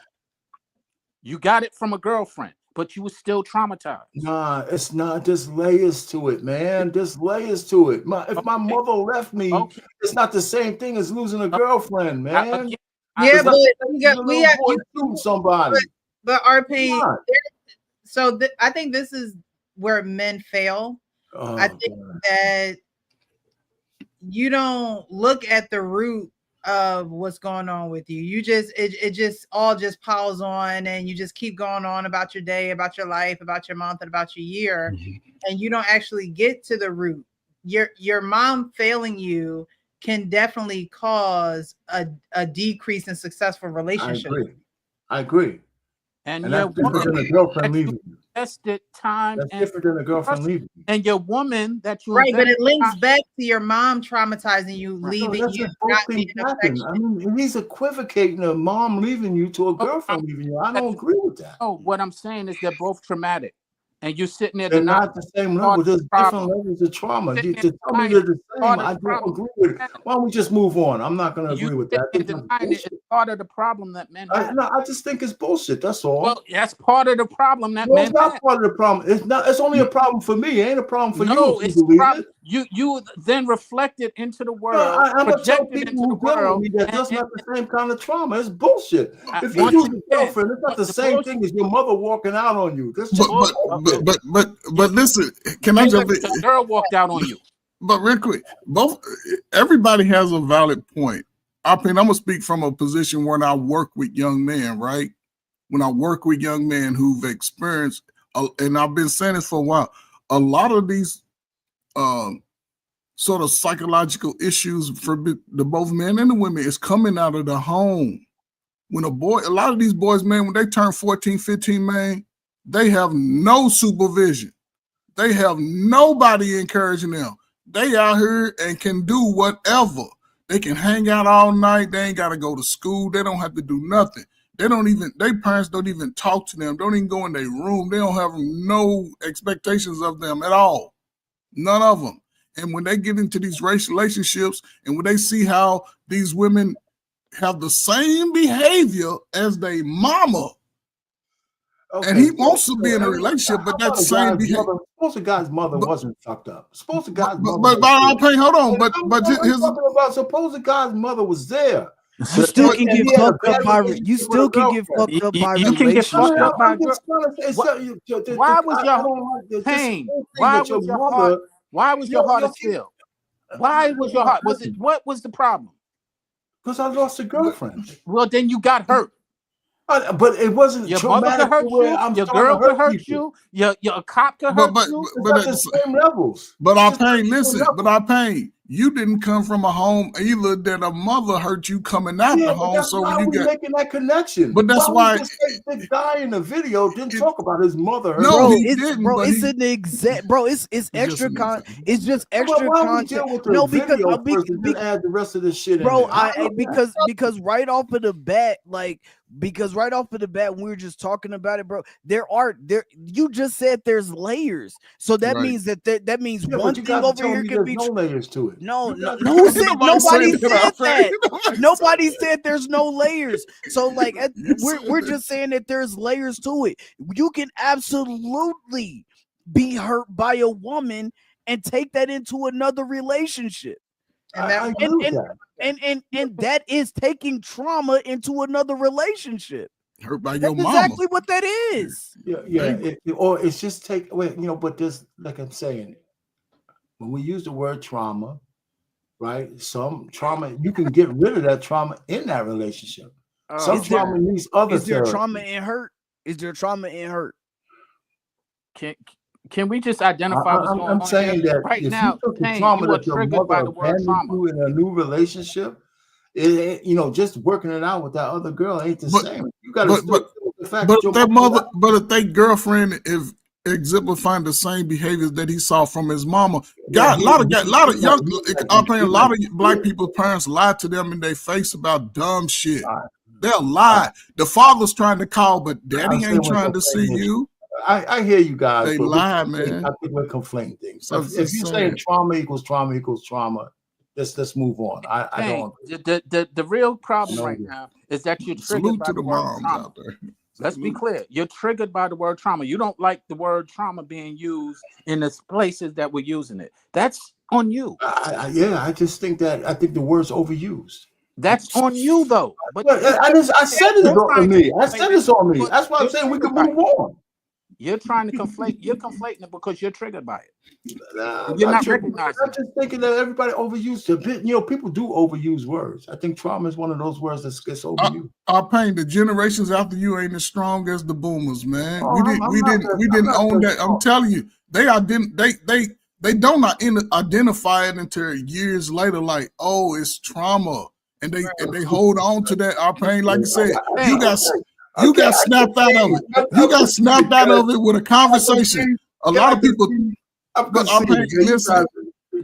That's how people bond through trauma today. They don't use it to sort of like heal themselves. Exactly. They hold on to it into 20, 30, 40. Now everybody turned 50. They want to release the trauma and let it go, but that's too damn late. When you recognize that shit and you identify it, go talk about it to somebody you don't know, get that shit off your chest and move on. It'll do your life a lot better. And now when you come across that person that gave you trauma, you confront that shit and be like, you little ugly motherfucker, and keep it moving. And Pain, the reason why you ain't gotta do it like that. It's too bad. It's because I actually I can't even concede. The reason why I recognize it and identify it is because I actually had somebody who was suffering the same thing, that they didn't understand or never knew about the word trauma. And now that it's being overused, they don't really like the way that it's being used. And so they combat against it. But it doesn't negate the context that is being used. All right. Let's go back to, can we see the video with my little traumatized man? I like to see the traumatized man again. See how he said this. Not the traumatized man again. It's okay. She's not out to harm you, bro. Like, it's okay. And I think that's something that we as men need to hear. That woman that you with, be real with yourself. Do you really think she's out to harm you? Yeah. And don't get me wrong, some of you might be in relationships with a woman that don't care and she really is out to get you. But many of the men out there, we paint our partner in the wrong light because of what happened in the past to us. Yeah. And we're trying to put them on the same page as the similarities that we've seen in another woman. And that's not fair to her. Yeah. Right. You have to give her the freedom to show you who she is. And when you have questions and something confuses you about her and you think it's the same thing, ask why. Yeah. And then when they sit there and say, oh, it was because of this reason. I sat there and I fought tooth and nail. No, it wasn't because of that. It's because of this, that, and that. Yeah. And she's sitting there confused, like, I don't think there's anything I can tell you right now. You have it hell bent in your mind that this is what I'm doing and it's not. Yeah. And I really had to soften my heart and realize, like, bro, your trauma is now leaking into this relationship, and that's not fair. Yeah. For sure. That wasn't just about relationships. He said your past. He did not say your past relationships. He said your past. That's why I said that. That's why I said that's the only reason why I said that. It wasn't trying to conflate the two. It's just that your past can definitely help start like guide you in the way that you're going. So like it can guide your mistakes and it can guide the way that you see life, can guide your success. All of that. Your past can do that, whether that's a relationship with a woman that you know, a woman that you've been with, or your parents or your whoever mistreated you. That's all a part of your past, and you can carry that shit into relationships. So I wasn't trying to conflate. I was just saying that part of your past definitely follows you. It can fuck you up. It can hurt you. It also could lead you to success. It's not a one size fits all thing. That's all that I was trying to say. I wasn't trying to conflate the two. I was just giving an example of how your past can fuck you up. Listen, he's used the word many men. I would like, if I would have talked to this guy, I would say, do you think most men have trauma that they ruin their relationships, or less men? I would like to know what percentage many means. You know, well, I mean, if you because you mean most men? But if you look at today's climate, most men would just rather stay single, right? Most men would rather stay single. And if they had their trauma under control, if they had their past experiences and weren't trying to, blame everything on, because I have another video we're gonna watch, but it's like everything is the issue with why you're not committing or everything is an issue on why you don't want to settle down. Oh, it's a risk, and it's I seen this, and these people didn't stay together, and these people didn't stay together. That obviously is building up trauma inside of you where you're stuck and you can't go forward in your own life because you're worried about what happened in everybody else's life. That's not trauma, though. It's not trauma. It's business. Most men don't want a relationship today because it's not fair, especially marriage. Now, Yeah, if the marriage laws was different, men would be lining up to get married with all the trauma, with all that kind of stuff. Most men don't want to put their assets at risk. There That's are why men out there living That's in why a fear. lot of we're talking about most. I don't think men are not getting married to women because of trauma. They're not getting married to women because it's not a good deal. It's not. Especially if you have assets. It's just not a good deal. And we can sit down here and try to say that that's not really it. It is it. Guys get destroyed in divorce. And women leave men in droves. It's just true. We can't ignore that. No matter how good is that traumatic? Let's get down is to what the you just root. described traumatic? No, it's not trauma that stops you from marrying them. It's the divorce laws. It's the court. It's the law. Is that That's traumatic? not Are trauma. those laws traumatic to men? No, only if you get in the divorce is traumatic to men. Not Right, but you have men who have never been married who say that. So where is that coming from? I can see if you've been married. It's because they see what's going on with men around in the world. And it's traumatizing to them. They stand stronger. It's traumatizing. That's why they think like it. Now we're misusing the word trauma. It's not The trauma. word. Okay. So hold on. No. Hold on. So let's use the word fear. So if a woman see that a woman has been through a divorce and all that, or her mom's been through divorce, you know what she's gonna do? No, I'm just talking about we're talking about the use of the words. So I'm saying, like, if you see your mom been through a divorce or your dad been through divorce, you might fear divorce. Like, either way, it's still you living in fear. No, it's not trauma. If you seen your frat brother, I just said fear. Get all their money taken away from them through a divorce. If you know for a fact statistically that if you have assets and you get married, and this woman changes, it's being frugal. But if you it don't matter. It's still fear. You're afraid of it. If you get into a business relationship with somebody, you can risk your assets. Like, your assets can still be we'll have a signed agreement. But you'd rather get into that business relationship than actually be with a woman who is actually supposed to help you with what you got going on. And it's a signed agreement, Payne. That wasn't the question on the floor. You said the reason why men ain't getting married is because of trauma. I disagree. I think men get married because of the divorce laws. Comes from the fact that hold on. You don't like the word trauma. Me and you, we're going to be partners, and we write up a partnership agreement. This is yours. This is mine. Marriage license? Not a marriage license. An actual partnership agreement. Because women don't want husbands; they want partners. They say that all the time. So why don't we write up a partnership agreement? You young people, right? Because marriage doesn't mean the vows don't mean shit. Nobody cares about that. So you write up an agreement. This is yours. This is mine. If we split up, this goes this way. How we deal with the kids, unfortunately, that's going to go back to the courts. But the fact is, men are not getting married because they have trauma. They're not getting married because it's just not a good deal for them in America.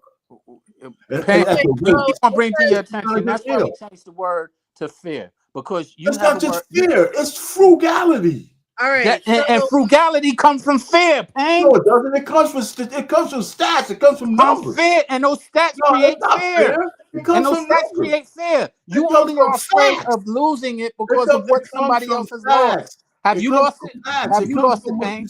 Payne, have you lost it?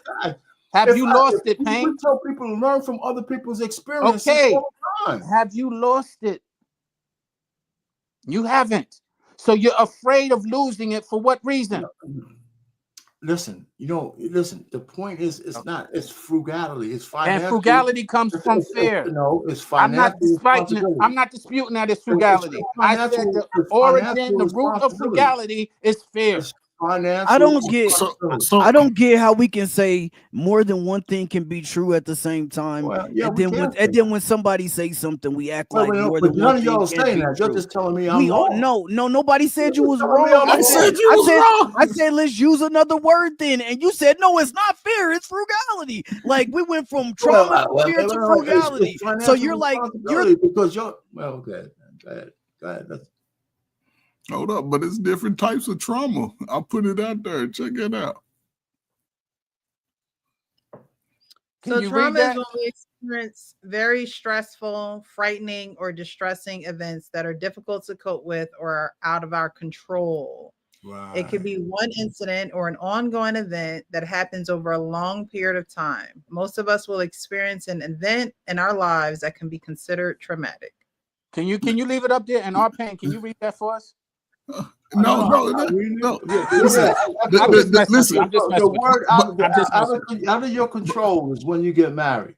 But the trauma we talking about is vicarious trauma. Vicarious trauma is what Black people experience every day, all day. Right.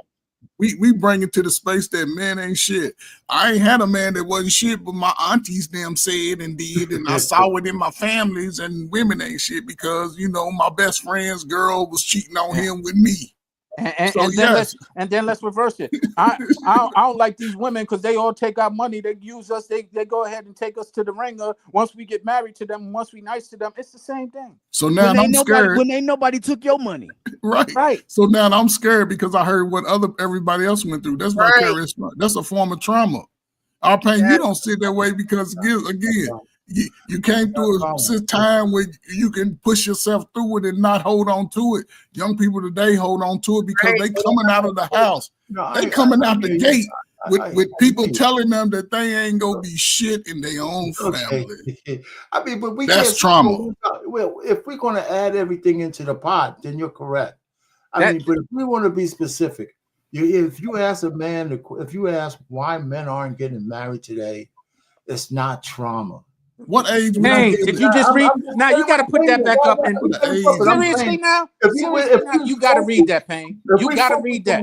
If we focus on you got to read that, Pain. Sometimes you just got to conceive. Let's put an age on it. Put that back up, please. Put that back up for him, please. Put that back up for him and read it. No, don't have to do it. I'm not. But you do because you don't get it. I do get it. You don't. That has nothing to do with why a man is not getting look married. at what trauma is. Read it. It has nothing to do with a man not getting married. He's not getting married because. So I'm paying. Put an age on that though, because hold up. Can we put an age on that though? Put him at risk. Can we put an age on it? Something is not in a man's control, right? That's right. It causes control. It causes stressful, right? It causes stressful, frightening. You don't get married though. It doesn't cause stress if you don't go ahead. What if you find a woman who is going to give you all your money and don't care about you get married or not? Because if you got assets, it's going to stress you out. For different reasons. If you got assets, it's going to stress you out. You gonna run into a female like the female that says she already been through that. She gonna bust the windows out your car. Nah, man. What you talking about? Where Uncle Rick at? Okay, I'm being. Let's Uncle put an age on it though. We gotta look at it in perspective. We gotta break it down. Guys in their 20s ain't afraid that they gonna lose shit. They afraid that they gonna get their heart. But they ain't get married either though. But I'm just saying, a guy, our pain that you're speaking to is a guy that's on his way to doing something. 30, you know what I'm saying? Yeah, so a guy who, if he's in his 30s, he might have something to lose. But that's what we talking about. Guys in their 20s ain't got shit to lose. They only want to get together for the mental capacity of how to stress their ass out because they listening. I'm paying to your point. A lot of guys ain't getting it on the regular. So I'll just say 35-40% of dudes ain't in a relationship. But they so scared to be in a relationship because they've heard about what they seeing from other people without going through the experience. You have to go through the experience. Get your asses and get into experience and be a man that you want to be today. We just not going to agree on this one. Man. You guys, listen. Like I said, I can see you guys are right, and I'm wrong. I don't agree with none of y'all. I just think that men are being frugal. And the young guys, those young guys who we have that argument? A whole bunch of women who don't want to get married. Hey, do you know we have that argument with women all the time of where they A just lot don't of women don't want to get married either. Right, in their women are 20s. living in fear too. That's They exactly they're what living their that's best life exactly what with I their said. aunties and all of No, them telling them to no, go stroke everybody. exactly. But that's No, they no, form. no, That's they no, no, form of no. fear, though. That's not That's even they what form I'm. of That's not. acting up. It's not even just It's that. not It's fair. It not sounds even. like It's joy to hold up. me. No, it's not even just that. Women are living in fear too because they mama went through a divorce. Or they when they. I'm just saying when they were younger, they mom like. I know a girl that as soon as she got to college, her parents got a divorce. Yeah. After 20 years of being married, they waited until the kids left the house and they got a divorce. And you know what that did to the young lady? All I'm saying is these things happen. And I'm not and it took her all the way until she was like 37 to even want to start to get married, bro. And it happened to her when she was 21. You're That's telling me all that I'm stuff I already saying. know. Women Okay, and so men I'm saying, don't experience trauma the same way. bro, I said fear. People fear things that Women they and men don't see. fear the same things. But Okay, I pay you got it. no, You no. got it, But Harper. Nowadays they do. They both fear marriage. right, they do. Yeah, Not for the same reasons. they may not. Hold on, they Not may not about the act it out same the same. reason. Hold up, It's just men, they women. both fear it. Listen, the trauma they may have the same. The acting out of the trauma is different. It is the acting out of our pain. A man walking in and seeing our pain, with his wife, Sean with his wife, he might just take everybody out. A woman, she might do the same. So it's like, oh my God, it's. No, I'm not. I hear you guys. I mean, listen, I just don't agree with y'all. That's all. What I said earlier, Payne, is Okay. you realize that week after week we talk about women who are presented with facts, but they don't agree, and we complain You're about not it. giving You me are any doing- facts. You're giving me your opinions. No, we're not. Yes, you are. No, we're not. I And mean, we just just let it go, Sean. put up. It's your We just opinions. I don't agree with them. This definition back our out Payne. here. We just put up something that wasn't none of our opinions that we asked you to Right. read, and you're denying it. I've read it. It Mm-mm. has nothing to do with. I don't agree. That's not why So, men are not getting married. that right there. Let's I use that don't as our agree fact. with you. I don't Let's agree. use I that as our agree with fact. the definition, This is but I none of don't our agree that opinions. that's why men are not getting married. Okay. That's just part don't of it. agree with It's that. all mixed in together for real. I just want to say this, right? Arpane, you're saying that men don't get married, right? Because they risk losing their They assets. risk losing. right? Women hurt men when they get married. I think, first of all, I don't think a lot of people realize what a man goes through when he asks a woman to marry him. I mean, it's not just that simple. When you ask a woman to marry you, you're putting everything that you have, the real kind of guys, and telling that woman you're going to take care of her and everything y'all do for the rest of your life. Women take that shit cavalierly. The trauma will happen afterwards. That's why men are cautious about that shit, man. That's our one last gate. Everybody's trying to treat it like it's just something you say to somebody. If I ask a woman to marry me, I'm telling her everything. When I shook my father-in-law's hand, I'm saying to him, yo, you don't never have to worry about your daughter again because she's with me. And so a lot of people take that shit lightly. And that's why men saying, if I'm going to make that commitment to a woman, if I'm going to make that commitment to a woman, I got to have something reciprocal. And That's the because laws of this unlike country you, make that, you, Payne, that's because unlike you, a lot of men lie. Right. That's what I was going to say. Like you asked her, right? Which means you knew this woman would be a part of your kingdom. And so if you're asking this woman this and you wholeheartedly love her, then everything should be fine. But you have men who ask women who like the guy in the video said, every woman's not out to harm you. Every woman is not out to get all your money. Okay, there are women who care beyond the money. Yeah, at 30% clip. So if that's what's holding is you that a fact or your opinion? 30%, well, 50% clip maybe. Is that a fact or your opinion? You go look it up. What's the divorce? Just look up the divorce rate. Is that a fact or your opinion? Look it up. I don't have to You look went from up. 30 to 50. Hold on, Sean. Hold on, Sean. But you can't say that because that's only one of the top 3 reasons people divorce. So you can't say that. No, so you can't say that they always there for and money. The other thing is pain. You just said look it up. We just looked it up. We gave you what we looked up. It doesn't matter if he's losing everything. Pain. You just said look it up. We did just look up trauma. We gave it to you, and you're still not accepting. I don't agree that men don't get married because of trauma. You gotta just let it go. I didn't say the definition was wrong. I just don't agree with what they're trying to apply. I'm gonna do it, Uncle Rick. You're right. Well, it could be one of the reasons, our pain. It don't have to be the reason, obviously. But it is one of them. I'm trying to concede. I agree with you because that's trying to say trauma has no place in the market in the dating. No, it does. I just think the word's overused, and that's all I'm saying. The word's overused, and I think we need to put it in the public spot. It might be overused, but no one's really taking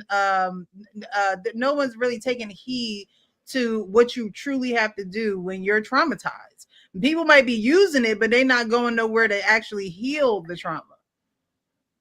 And so when we have conversations like this, and you say that the word is overused, then you're glossing over the fact that people really aren't addressing what they need to address. Because anybody who has real trauma, go find somebody to go talk to you to get it fixed. Well, the thing is, pain. You're just saying real trauma. We just went to a fact of where you got hurt and you hardened your heart, as you call it, still. Yeah. Hazing by my frat brother is just like minor trauma to me. I survived it. Can I finish? And then you know what? And all the girlfriends. Pain. Can I finish? Yeah, but you keep making these. But you might not have survived that. Can I make it without you interrupting me? Well, yeah, I mean, I'm just doing what you do to me. Okay, well, that's petty and childish. I could be petty once in a while. I know, so can I. I'll pay. Your frat brother might have saved you from a life of trauma with that girl that was going I'm sorry, go ahead, man. No, but all I'm saying is that in my opinion, what I observed is you have an issue with the word trauma. Cool. You got to accept that, though. That is your issue. You get triggered by the word trauma. And that doesn't negate that it doesn't exist. It doesn't negate that the meaning that we just put up there for trauma isn't the true meaning. I just say what I agree with the definition. I just didn't think it applied to why men didn't get married. It does in certain circumstances, not in every. I don't agree. It does in certain. Can you concede to it does in certain circumstances? No, in majority. I didn't say how much. I'm not giving the ratio. You tell me. Do you think most men don't to get your married? point, I pay. You speaking from YouTube. A YouTube talking point, yes. Most dudes on YouTube, they'll say that. But most dudes ain't really got shit to lose, though. Let's be honest. Most dudes ain't got themselves established. You can take I agree with that. A YouTube point, yes. They say that because that's the popular thing to say. However, a lot of those dudes still would love to meet a woman right now and marry her at some point. Then why don't they? It's because they listening to the right. Because our pain been traumatized and had a still heart, and he's on here telling them don't do it. I did it, but don't do it. The feeling is that they're not getting married because they say they can't. It's either they have something to lose or they can't find a woman that's marriageable. They don't say trauma. It don't. I haven't heard one man say, "I'm not getting married because I got trauma." No, he ain't gonna say that. You think a man with his pride gonna say that? Yeah, he's not saying that, or pain. But men who don't even have a whole lot yet are saying, "Oh, well, she's just gonna take all my money. She's just gonna take everything from me, bro." You don't even know. But I'm just saying he's not living off of his own experience. Vicarious trauma. He's not out there experiencing. Yeah, so he's seeing somebody on YouTube say, "Hey man, well they gonna take all your money, so don't even know." And then next thing you know, what he does at 22 years old, 25 years old, like when people could be building together like fresh out of college, fresh like your senior year, your junior year, whatever.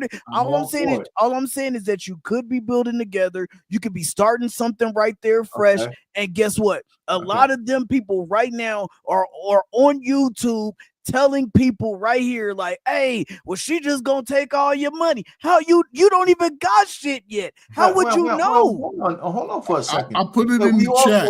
Look at highlight that chat that I put in there. The trauma that we speaking to, the trauma that we speaking to of is the vicarious trauma.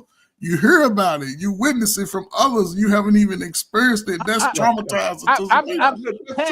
Like I said, Payne, the reason why we're getting on you, because you actually I'm not even getting on him. You actually are the epitome of the opposite of that. Yet you're sitting there advocating about how hard and how scary it is. No, you guys, I didn't advocate for anything. I just say that most men are not getting married because it's not trauma. They just don't trust. They don't trust. Where did you get that from? That's not trauma. They just don't trust. Where did you get that from? Through your own, where did they get it from? Rates. The women don't want to get married.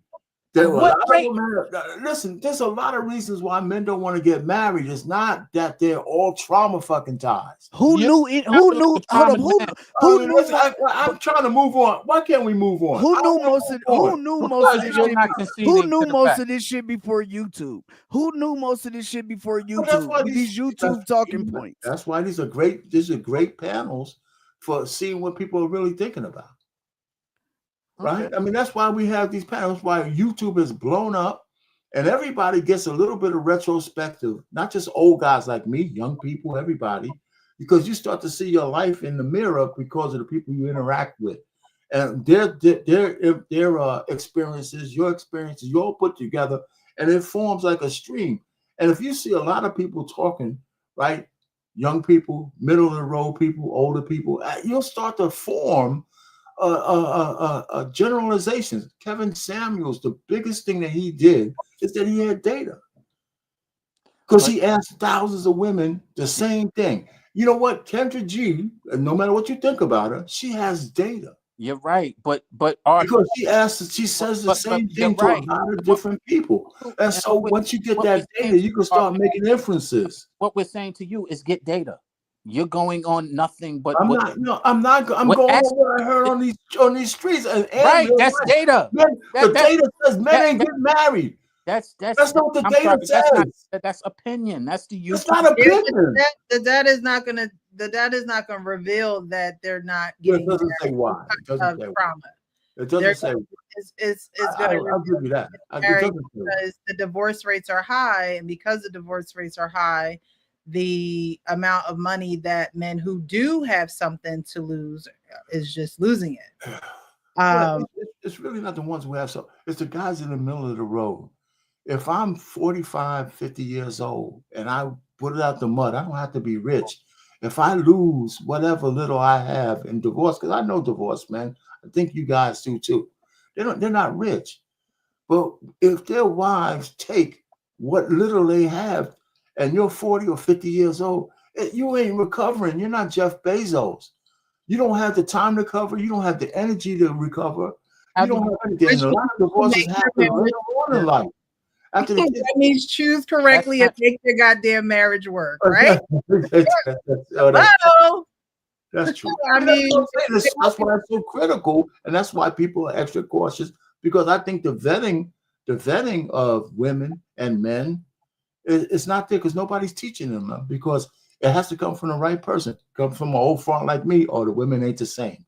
If it comes from somebody who gives them pie in the sky, they're not telling me about the trauma, and what I might face. So I don't envy the young people. I just don't. They got, they're getting all these mixed messages and shit like that, but I don't call it all. I mean, I just don't. I don't old people, because we're giving them the mixed messages and we're ignoring that. No. Yeah, I can't give them any message because you're literally right now. No, I stopped giving people messages. I'm just telling you that I don't agree. I think people are just weak, man. Disagreement literally right now is shaping somebody who might be listening. And so are you. And so are you. You're a happily married man.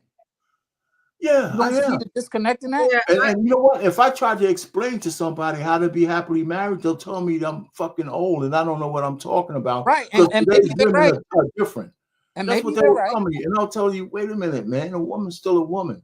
You But know, I mean, you don't even understand the dynamic of the woman because you know what, man? She's either going to want to be married to you or she's not. That's the same thing that happened with me and my wife. Traumatized or She's you're going not. to want to build with you or she's not. Doesn't matter what age. It doesn't matter because it's 2025. Let's use your It concept. doesn't matter. And you know what? And when I say that, everybody says, well, that's not well. Everybody's different. Got social media. She gets likes and all this other bullshit in her DMs. So that means she can't make a commitment. That's bullshit.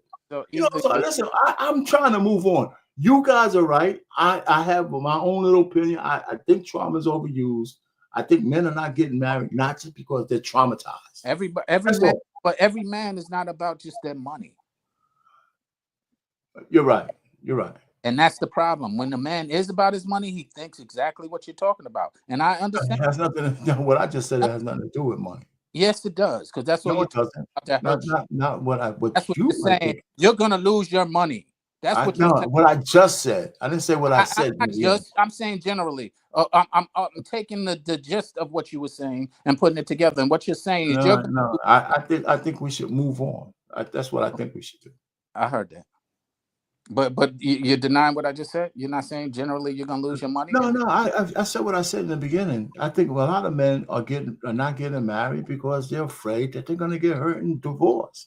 Most men fear divorce. They don't fear marriage. God, did I not use the word fear? And you said fear, that was yeah. Oh my God! All right, you just that's what you just got to most men. That's true. I can Most see. men fear divorce, not marriage. We were talking about getting married. I said fear. I said fear is the worst. I said fear, and I said divorce. I said that. I said that, bro. Right. No, you use the right word. I'm saying that you see how you were so hell bent on disputing what people were saying that I even said, I said, well, let's change the word. Hold on. I said, let's change the word from trauma to fear because people have seen that people experience divorce and they have a fear of it. And you still said no. And then now you just came back around and said people fear divorce. You were so hell bent on knocking the shit down that you wasn't even listening. And then you came back and said exactly what I said. That's all I'm saying. He moved the Okay, goalpost. great, man. You know what? I lost my perfect card and shit. Oh my God! I lost my perfect card. You know what I'm saying? Now I'm traumatized.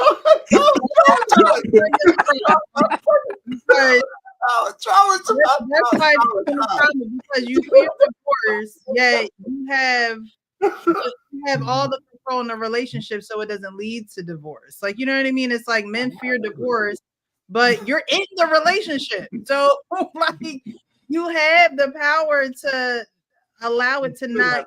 You should have the power. Divorce. The young man found a way to fix his marriage before he ruined it. I agree with that.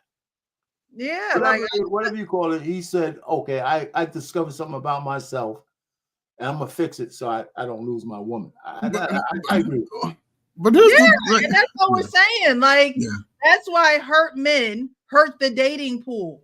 Because if that's what you're going to preach, which I don't necessarily agree with either, Arpain, you're married, you got a beautiful wife, she serves, she does what we would want women to do in a marriage. Like you said, you burn your credits with her and things of that nature. But then it's like, I'll tell men don't get married. Like, to me, that's crazy, but that's your rhetoric. That's what that's what you tell men.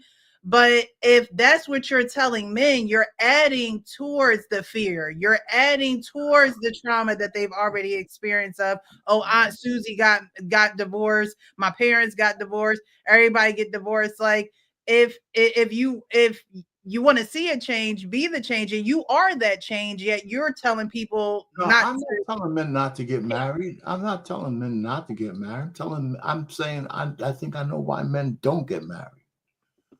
Yeah, but I want to heard you say that you wouldn't advise a man to get married before. If I said that, I'll take that back. But I know, because the question on the floor is that men weren't getting married because of trauma. I'm saying that's not why they're not getting married. No, but I never tell a man not to get married. It's more than one piece to this pie. That's the unique part about it.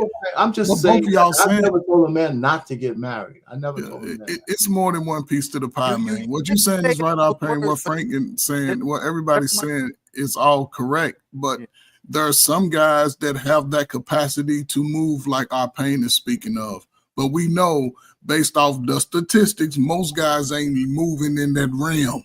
Most guys are just regular 9-to-5 dudes living in an apartment, got a used car. Most of the women, the same thing. And they are in fear of getting married because they done already heard about how bad it is, and their mama and daddy done divorced and ain't had no family unit together since that time. They're moving in fear, and that traumatic experience has put them in that position. Most men who get to a space, he should be cautious about, I don't know about getting married today because of what I'm seeing. And so all of it's true. Like you said all the time, two things could be right at the same time. But on YouTube, brothers are saying, I'm a Lou. Dude got to get him to go to work. So he ain't got too much. You know what I'm saying? The women ain't got too much. You got to get them to go to work at 9 to 5. So they're afraid to just get their feelings hurt because they're going to invest. They're going to invest. And right now, a lot of people are protecting their hearts because we worked to get the little that we've had. And to have somebody come in there and just destroy that peace, it could be traumatic in a crazy way because we're seeing how it happens with the young folk. We're seeing women who've had that traumatic experience. You see how they acting out. And a lot of that stems from a man, whether it was their daddy that they didn't know, uncle that was doing something, or that boyfriend that broke their heart when he was up there pounding their ass, talking about I'm coming through at 2 a.m., the guy they thought they was in a relationship with. So all of it goes hand in hand, especially today. Everybody, like it's been said, everybody rich on YouTube. Everybody, you know what I'm saying? So everybody got something to lose, but ain't none of us got nothing to lose for real. So I'm with you guys, man. Hey, look, I hear you. I just, and not this ain't, and this is just in general. This ain't to nobody.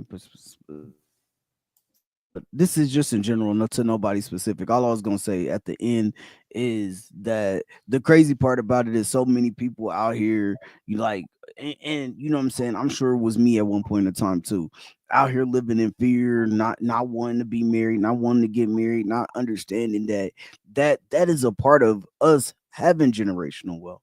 That's a part of us even being on the way to it. You know what I'm saying? And right now in this economy, you almost need 2 incomes. You almost need that. You know what I'm saying? Now, especially if you're not making over, significantly over 100K. Like, you know what I'm saying? It's people out here making 100K still living paycheck to paycheck. Like, we just got to be honest about it. Like, most people need the other person. But I think right now, what happens on YouTube a lot of times is we fearmonger on both sides. Yo, women this, women that, women this, and then you got dudes out here like, well, yeah, fuck women. Like, bro, you broke too. Like, you know what I'm saying? Like, you pulling up to the club, your tail light busted. You know what I'm saying? You should have got that shit fixed, 6 months ago, but you still trying to save up the money to get it. You know what I mean? Like, and it's the same on the opposite side. She broke too. Back window broke out. She got a trash bag in the back. Like, you know what I'm saying? It's the same shit. We all going through the same shit, but people don't want to be married. People don't even want to try like that. And that's the part that we gotta to figure out. That's the part. I'll leave it to you guys. I don't envy you. I think men want to be married more than women, but they both don't want to be married. I think this levels. That's exactly what that's what I'm saying. I think it comes from as we said, we don't. I say it all the time. We don't trust each other. The reason why we don't trust each other is because we're afraid. The reason why we're afraid is because all of the trauma, and the reason why we have trauma is because people don't understand the word. No, I'm just joking. People just don't want to downright address it. That's what it is. Yeah. Usually, like the truth seeker in the family is the disruptor, right? Like they're disrupting, they bringing up all this stuff, and they want to talk about their feelings, and it's like, well, somebody needs to. Because y'all been living with it for years and giving people the cold shoulder, living in fear, throwing your anxieties on other people. And if you just were confident in who you are and admit that you got some stuff with you and that you're working on it, then you would be fine. You would be like a normal person. But people think normal is hiding what's really going on. People think normal is not talking about what's really going on. And then they throw the excuses of, well, I don't want to lose everything that I have. And it's like, well, you can't take it with you in death. And then when you are with someone, it's not always about you combining your money and combine it with her money. You're supposed to be with someone that can help you build your empire. So what skills do she have? Where can she help you shine? Where can she alleviate some things off your plate so you're not stressed about it all the time? Like everybody's always talking, men are always talking about, oh, well, I'm gonna lose everything. I'm gonna lose everything. I'm gonna lose everything. Well, if you build everything by yourself, yes, you could still lose it all by yourself. You don't have to get married to do that. Yeah. You just have a higher chance of guarding what you have. But at the end of the day, if you truly love someone, then you're going to seek out the things that's going to actually help you keep your fortune. And to your point, Precious, in getting it, a lot of times men get it because they have somebody who can keep them from getting distracted by those who are attracted to those while they're getting it.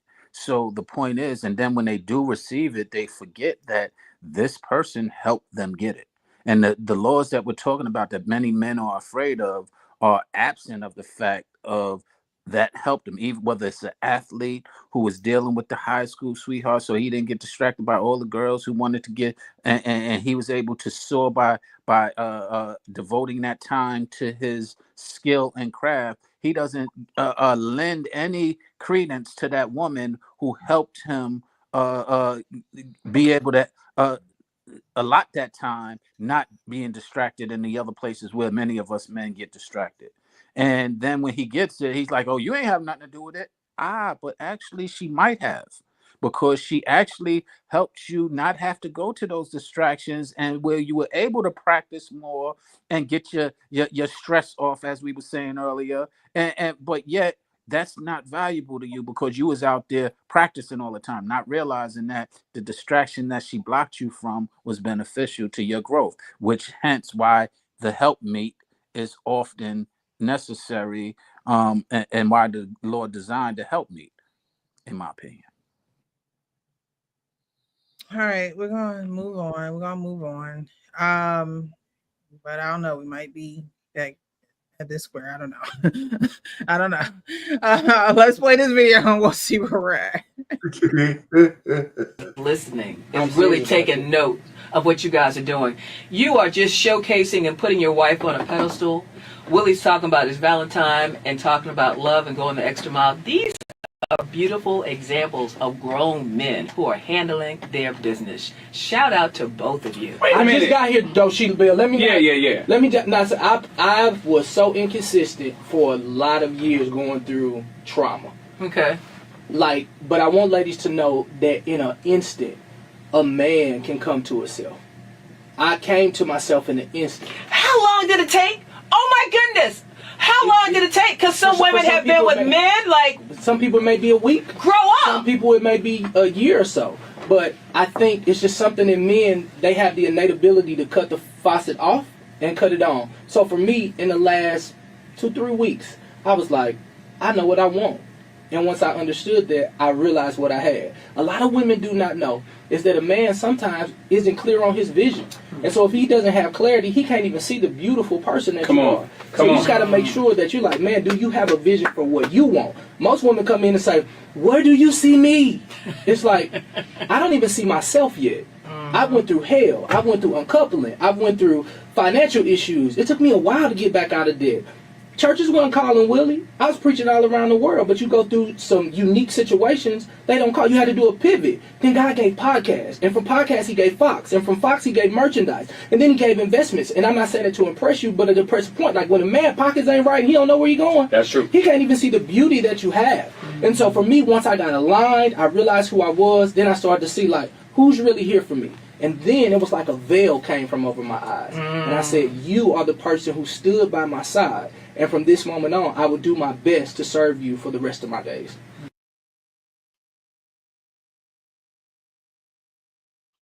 All right. Do you guys think that men have the innate turn it on, turn it off, like he was describing in the video? Meaning, I don't have my vision, now I have my vision now, and so now it's clear. I think that vision he was talking about was the accolades and achievements, that money that he didn't have, and that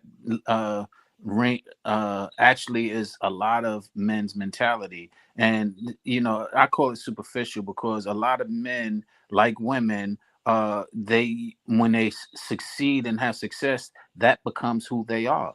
And unfortunately, before that, they didn't.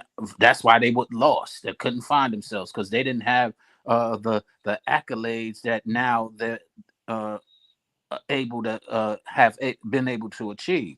And so, to me, I look at people like that, pastors, and I'm like, yo, you're still you're lending to the whole point of superficialness, and your character isn't what led that. It's the fact that now you have all of these things, and now it's drawing the attention. And now the reason why you are conceding is because you're confused. Because when you do have a lot, you don't know what people want you for. So that person who was there before you had it is the reason why you cleave to them now. It ain't just epiphany. It's because now you're afraid because everybody coming at you and you don't know who to trust. And now that person's there, you're like, oh man, no, you've been there, so I'm gonna now lend it to you. You should have did that from the start.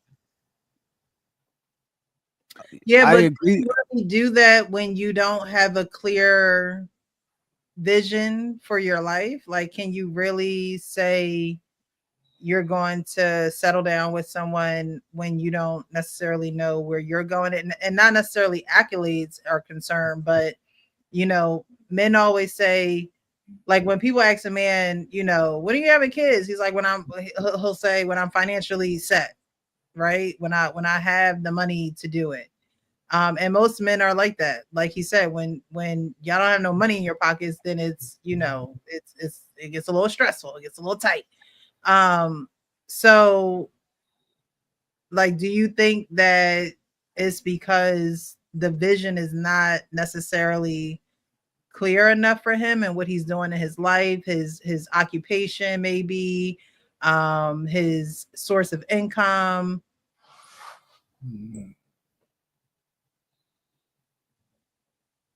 Sean left. Yeah. So you asking anybody? Yeah, anybody can answer it. His vision. When a man don't have his vision together, can't that be a huge hindrance to him? Well, he was in a relationship with her, though, right? It sounded like he was whoever that woman he's talking about. When he had the so-called trauma and he didn't have all his things together, but he was working on a plan. That woman was there. Now, he didn't really go through what kind of life it was like for her while he was trying to make his way. But once he said he made his way, he started bringing in some bread. Now he had a path forward.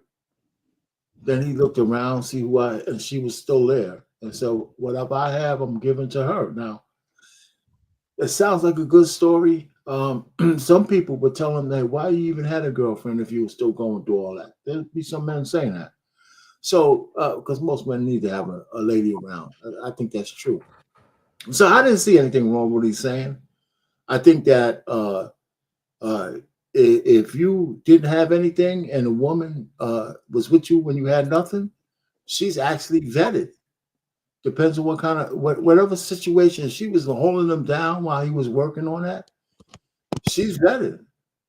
So I think it was easy for him to say, okay, you're still here, and now I can really pull us out of the mud, and I'm taking you with me. I don't have any problem with what he said there. I really I will don't. say this is it's not even just about the financial part. It's not just about the financial part. It's not so just to add another dynamic. It's also about the a lot of times what happens is you be with a woman for a long time, you put her through a whole bunch of shit, and because you put her through a whole bunch of shit, you like she stuck through it.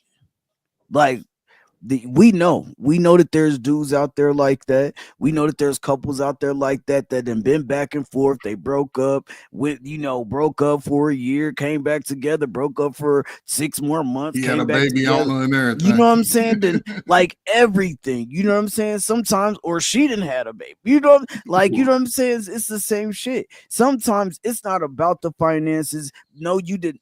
Obviously, you didn't have the vision if y'all guys were going through that. So yes, that's definitely a factor.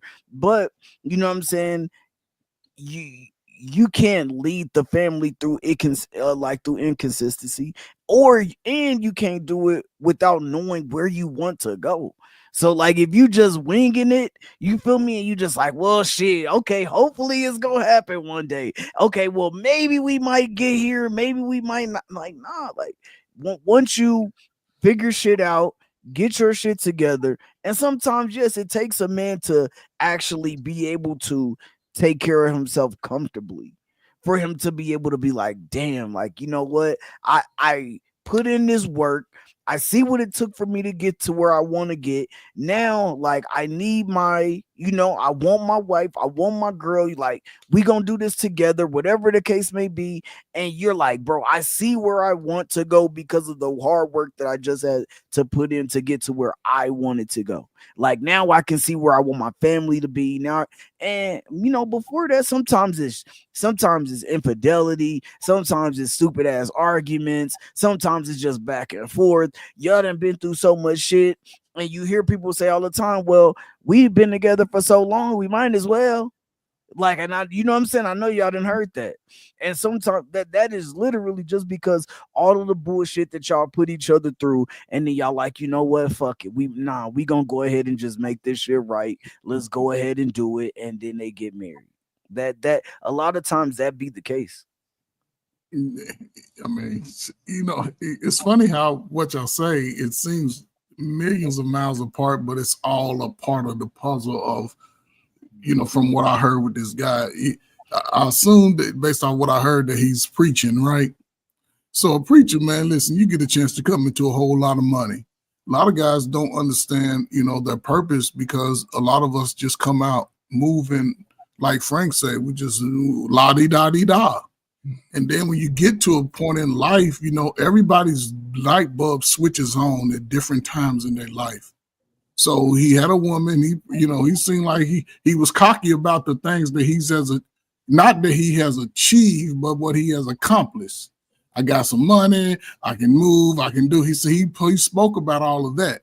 Now, as I related to myself, I've always wanted to be prideful in my achievements, like going to college, joining the military, getting certificates, getting things that I know I had to put in the work in. It wasn't about, oh, I did all this now and I got the money, but having a woman in that capacity, what I'm saying? Like our pain, I look at his example, like that's where I want to be, because having that woman who's been with you through thick and thin when we was, I don't know if y'all want to look at some crazy stuff. Go look at the Huxtables when Cliff's oldest daughter got married to Alvin, and they were living in an old round shack apartment, and they loved it, and they didn't want anything from mom and daddy. So be able to start from her and knowing that, but a man, even though he may not understand his purpose, he just has to live righteous and abide by his marriage righteously.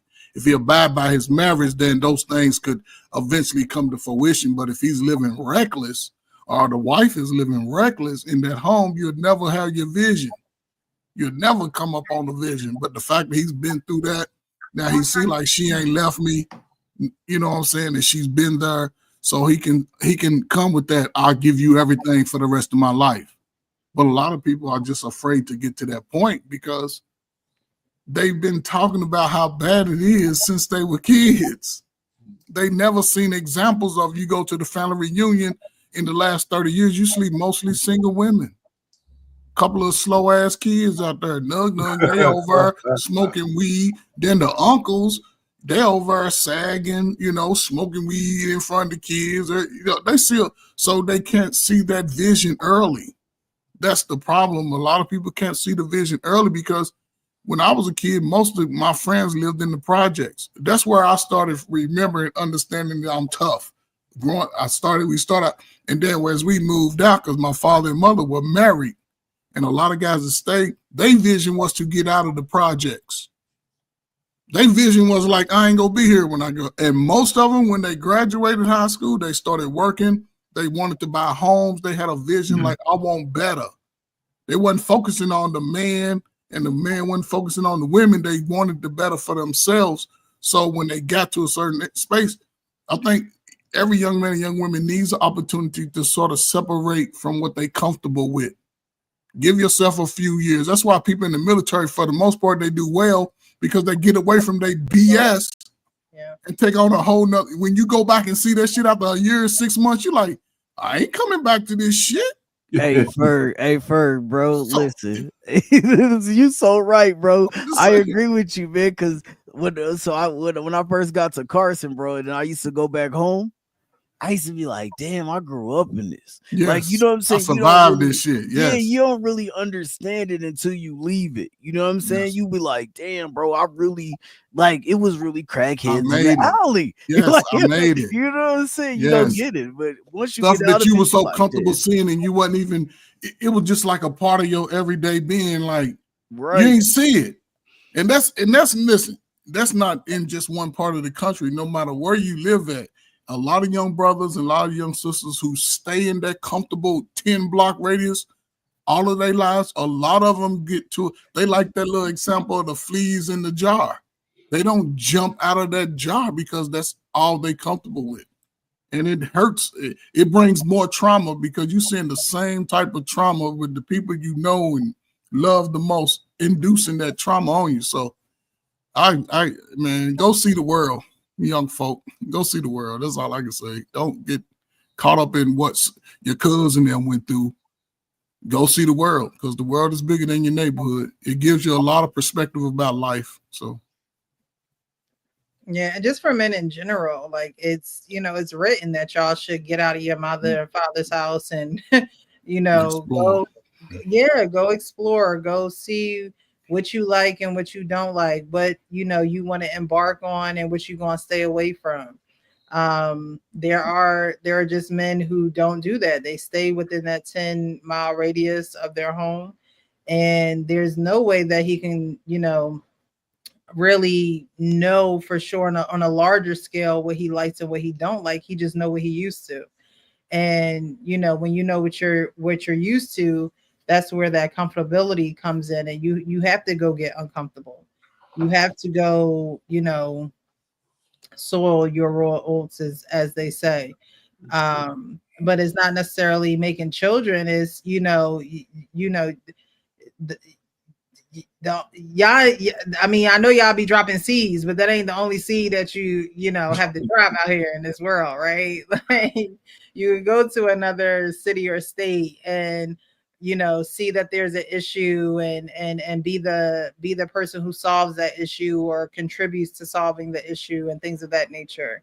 But that takes you leaving. It takes you literally leaving what leaving your parents' home and going and doing that on your own and exploring that on your own.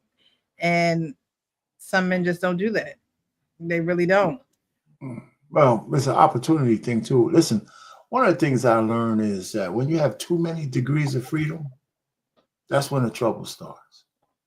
Right. So this, I understand as we expanded with technology and stuff, that your neighborhood now is a whole lot larger. It's not just who's around you. But with that comes that those degrees of freedom come with a lot of good and bad. So your discernment levels have to go up a lot sooner, right? So I don't think there's anything wrong if you found somebody in your 20 block radius to fall in love with without knowing what's out there. One of the things in the past that not me, but the whole thing for a man who wanted a virgin, which is really not existing anymore. So I'm just using this as an example. The reason why he wanted a woman like that is because her degrees of freedom was limited. That he would be the only man that she knew.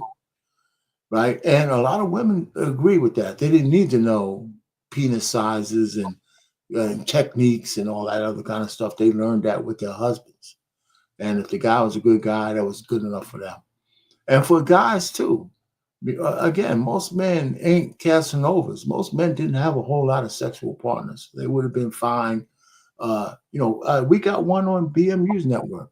The only woman he knew, that's what he said, and the only man she knows is his wife. He didn't have sex with nobody else. And his wife was a virgin. So they got that kind of relationship. And he talks about it freely. So I'm not saying anything about it. That's a unique unicorn situation. But they seem to be very happy in their life. You know what I'm saying?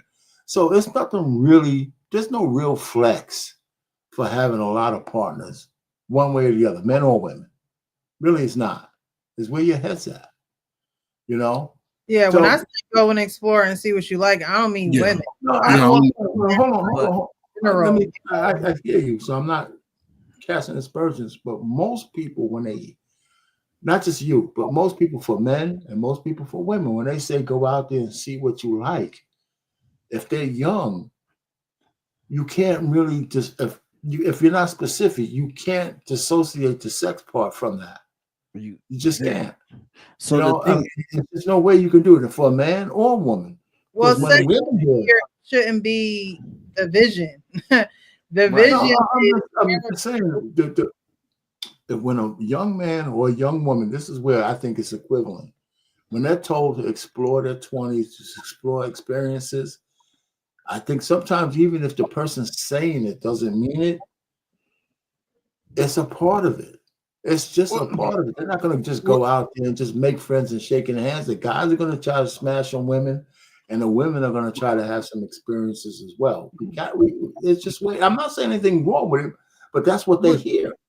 But this is the problem with us, though. To me, this is sometimes I see, right? Yes, but what I'm saying, people, listen. Everybody's smart on YouTube. Why is it a problem for the? But what I'm saying. What I'm saying is because to your point, I think, and to Brad's point, what I'm trying to make the connection is that if I use my son, I tell him go see the world, go explore, but I also tell him he better be responsible for his penis. But you're not talking. Well, yeah, but he's still. But what I'm saying. But I'm not telling him not to. I'm telling him be responsible. The point really is the only point I'm making is. Again, a man, even if he's disciplined, a man who has let's just say he has a lot of partners because he might be handsome and all that. I'm just telling you that a man with a lot of partners and a woman with a lot of partners, it doesn't hit the same. It's not equivalent. So when women hear that, they hear the same thing as the man hears. You could tell them, protect yourself, don't get pregnant, and all that kind of good stuff. But if they're out there smashing, now we want to talk about trauma. You're talking about trauma there.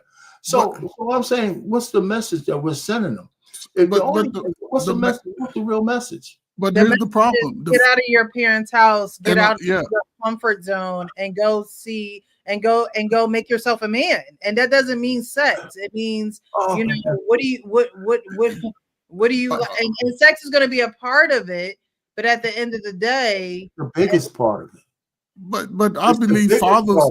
I believe if fathers are able to give the message, because you're opening a window to somebody else. You can't just say go look at the skyscrapers and read a few books and go through a few museums. The biggest traumatizing thing a person does is open a sexual window with another person.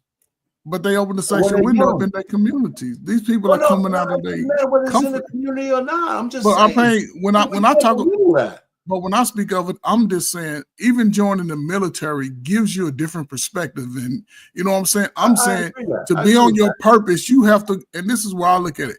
I was more caught up in my skills than going out saying about women. Mm. It's about you have to find something like your purpose. Your purpose. I agree with that. So you wasn't banging them out as often as you could. I could do both. That's all No, I I'm saying. could. But what I'm saying is, I would still say you have to be responsible. You can't. There's no way. I would not tell a 25-year-old the strongest he can lift cars. He got testosterone. He's bench pressing 300 pounds. He look ugly. He's half decent. He's taking care of his business. And there's no way I can tell him to say, man, don't do none of that. I'm saying you have to be responsible, and that's what. And the difference is, the messenger. When it comes to a young man and young women, the greatest messenger for any of them is the father, because any man with children will give their daughter the specifics of the message and say, "Don't you move like that," and she will hone in on that, and she'll carry that. Even the man, even the boy, would do that. But we don't get that in our community. We get a lot of the wrong message. Go out there and live your best life. What is my best life? Girl, you'll figure it out. Boy, you'll figure it out. Instead of saying, listen, these are consequences if you go out here and do this. These are benefits if you do this. You make your choice now. The one thing I will say is, and I hear what you're saying, Arpain, about a whole bunch of experiences as a man or whatever the case, or a woman. I hear what you're saying, and I heard you say about whoever that is on the BMU platform. That is very rare. Very rare. They're very rare. And as much as, so let's just say, like, as much as you tell your son, if you told your son 1,000 times, listen, don't go out here, go out here, live life, but don't be out here wilding out. Don't be out here having sex like that. Don't be. When he hear women saying, well, I'm just saying, but when he hear women saying, we want a man with experience, then his whole dynamic is gonna shift. I'm just like, you know what I'm saying? All we can really do is prepare them, right? You can guide them, make sure because when they get out there and they hear, and I'm not saying that, and even now, like, you know what I'm saying, there are some women who be married and they were married to their high school sweetheart, and they hear their friends. That's why single women keep women single. You know what I'm saying? They hear they single friends talking about how Mitch got a 11-inch sub, and you know what I'm saying, he got a 10-inch sub and he be spinning her on it, like, you know what I'm saying, she be like, hold up, would y'all be really getting that? Y'all be really doing that? Hold up. But and that's why a lot of times, I mean, I don't know the statistic, but a lot of times, like the high school sweethearts, when they get older and they hear other people's experiences, they start to wonder and get curious about why or how come they didn't experience those things when they were younger.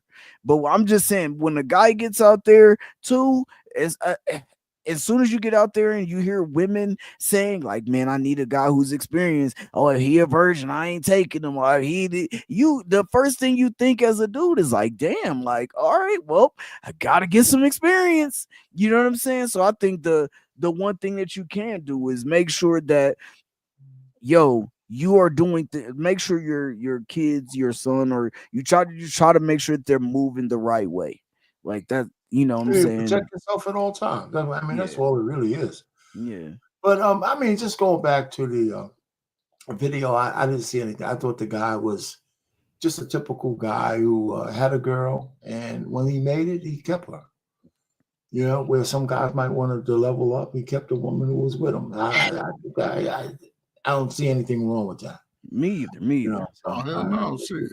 I like how he corrected the radio host, though, because she was, giving him praise for him giving praise to his wife, and he like, look, I wasn't always like that. I wasn't, it took me, he said, a couple weeks ago. I don't know when that video came out.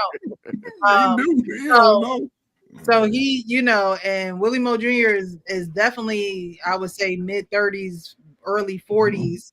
And so it took him a while. And so that's the point. The point is, it took him a while. And it usually does take men a while because they'll have their vision. They might get sidetracked. They might have these side relationships where a woman comes in and now he's distracted and he's not hell bent on his vision, and some things get in the way. He's not clear. He's not making the money that he wants to make. He's not on the career path that he wants to be on, and it takes him a while to get there.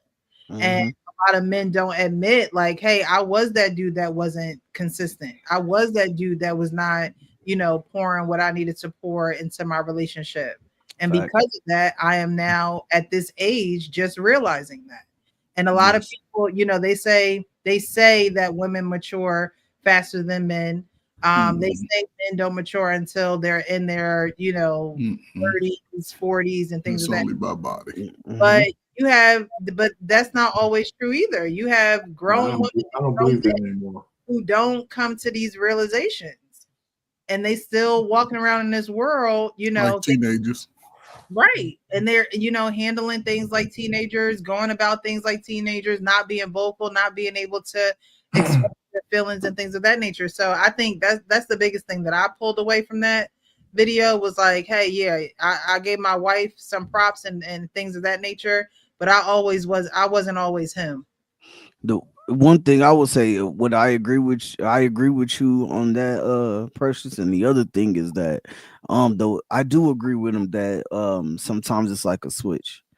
And like you could be chilling, doing your thing, you could be wilding, you could be whatever, and sometimes all it takes is a woman to say not so much the right things, like as in the wrong way. I'm not saying like the right things in the wrong way, but a woman who come into your life and speak life into you, a woman who come into your life and see you for you. You know what I'm saying? Sometimes there are women out there who also will accept a man for his flaws, like, you know what I'm saying, and she will be like, listen, we gonna get through this shit together, and boom. And sometimes that's all it takes. You get that, and it's like, fuck this. Like, this is her.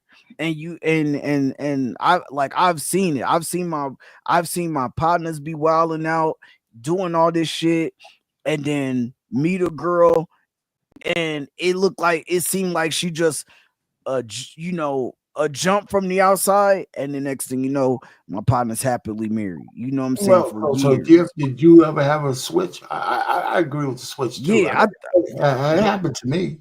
yeah, I agree with. Yeah, I had to switch, but my switch was mentally, Okay. because You don't have to go into because details. no, just because I'm saying, because I was single. So but like, hearing and seeing the things, like, I'm like, damn, like, here actually seeing examples of people who are happily married, and people who have the things, or like, I see them moving the way that they say that they're moving, and leading their family, that the way that they say that they're leading their family, and things like that. I seen it, and then I'm like, damn, like, I want that for my daughter. Like I want my daughter to wake up and be like, dang, like, you know what I'm saying? Be like, dang, my pops found his wife. Like, and when she go through life, as she continue to grow older as a young lady, she can be like, you know what I'm saying? Like, my pops, he met this woman. She, you know what I'm saying? They do what they got to do for each other. They have a duty to each other. And now my pops has been married for the last 20 years. Like, Yeah. you know what I'm saying? That's the kind of thing that I want. That's the kind of, Yeah. representation I want to give to my daughter. I know, but I understand the switch because I had a switch. I was single. I was in college. Got you. I Yeah. was still in college, though. But I was, I was I'm just thinking here. about, huh? No, I was just No, saying. I was just saying that, because when I had a frat, we were like, shit, man, we just ran the yard, man. You know what I'm saying? And with that comes with the girls and stuff. And I had this situation. All I know is I was just buck wilding, man, and then it hit me. It just hit me. You was on the hub. That's what. But I was this guy. He was on the hub, man. Let me just say this, because I was like a junior. I mean, in one of the toughest curriculums I had. So, man, what am I doing? I mean, I said to myself one night, I said, what am I doing? I'm compromising everything that I'm working for over this thing, right? Because, I was just out of control. And I said, and then after that, I had to put down a reefer. I had to put down the weed. I had to put on your Obama stuff. It was like cold turkey. I mean, it was like cold turkey. It just kind of changed because if I'll let you go, Ferg. I mean, if the situation I was in would have got out, it would have been traumatic not only for me, but it would have been worse for the lady. But I'm saying, listen. What the hell? Go ahead, man. Your time, man. The women that time, man, they wasn't just out here loose with it. You was gonna have to still put in work everywhere you went. You didn't see no cheeks and no breasts and all that, man, walking around like that. You would have had to put in work still. Now, no, I was that guy. I was that guy. Campus was a little bit different, man. Granny Penny was in back in the day. Listen, you know what? It didn't take me anything to get a woman to show me her titties. But but see, you missed the point. You missed the point. Once you got her to that space, yes. Now you don't have to get her to that space. You can see it at Walmart, Kroger's. You can see it. I hear you. I was that guy though. Errors when women was doing. No, but I'm just saying. Come on now. I was him. I was this guy. I'm not even. RP was out there like you. RP was out there barking at women on campus, man. Yeah, that's what it was. That bark got barking at women on campus. It's just a dog get made.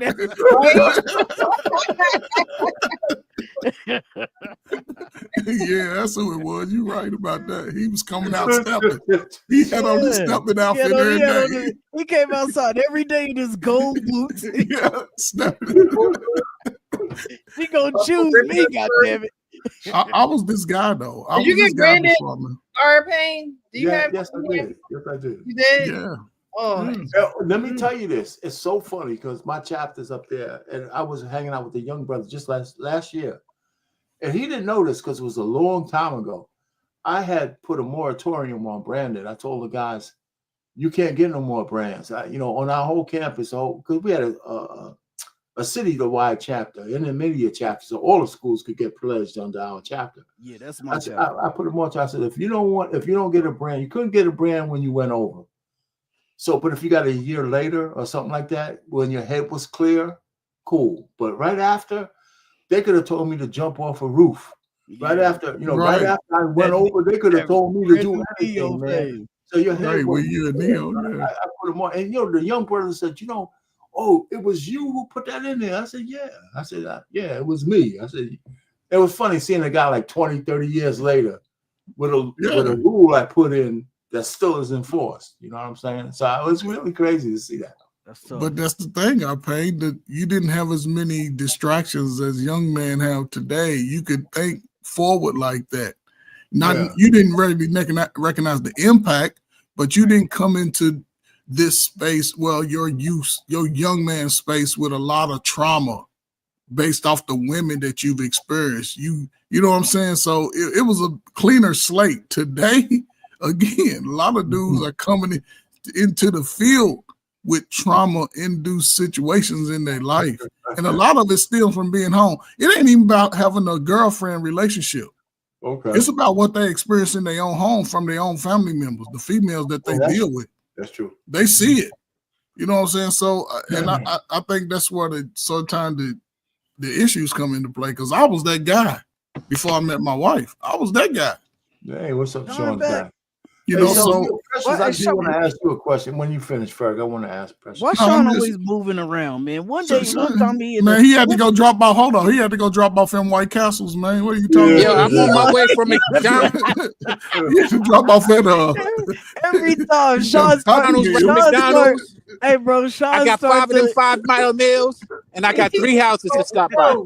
Hey, Sean always start in the house or in the car, then he in the car, then he in the house, then he in the house. Like, we know this about Sean. Now this is Sean. Like this ever since Sean been on the panels, he used to be in the car all the time. Yeah, crack me up. He used to be in the car all the time. So acting like Oh, Lamont. man, yeah, I'm on my way to my 3rd house right now.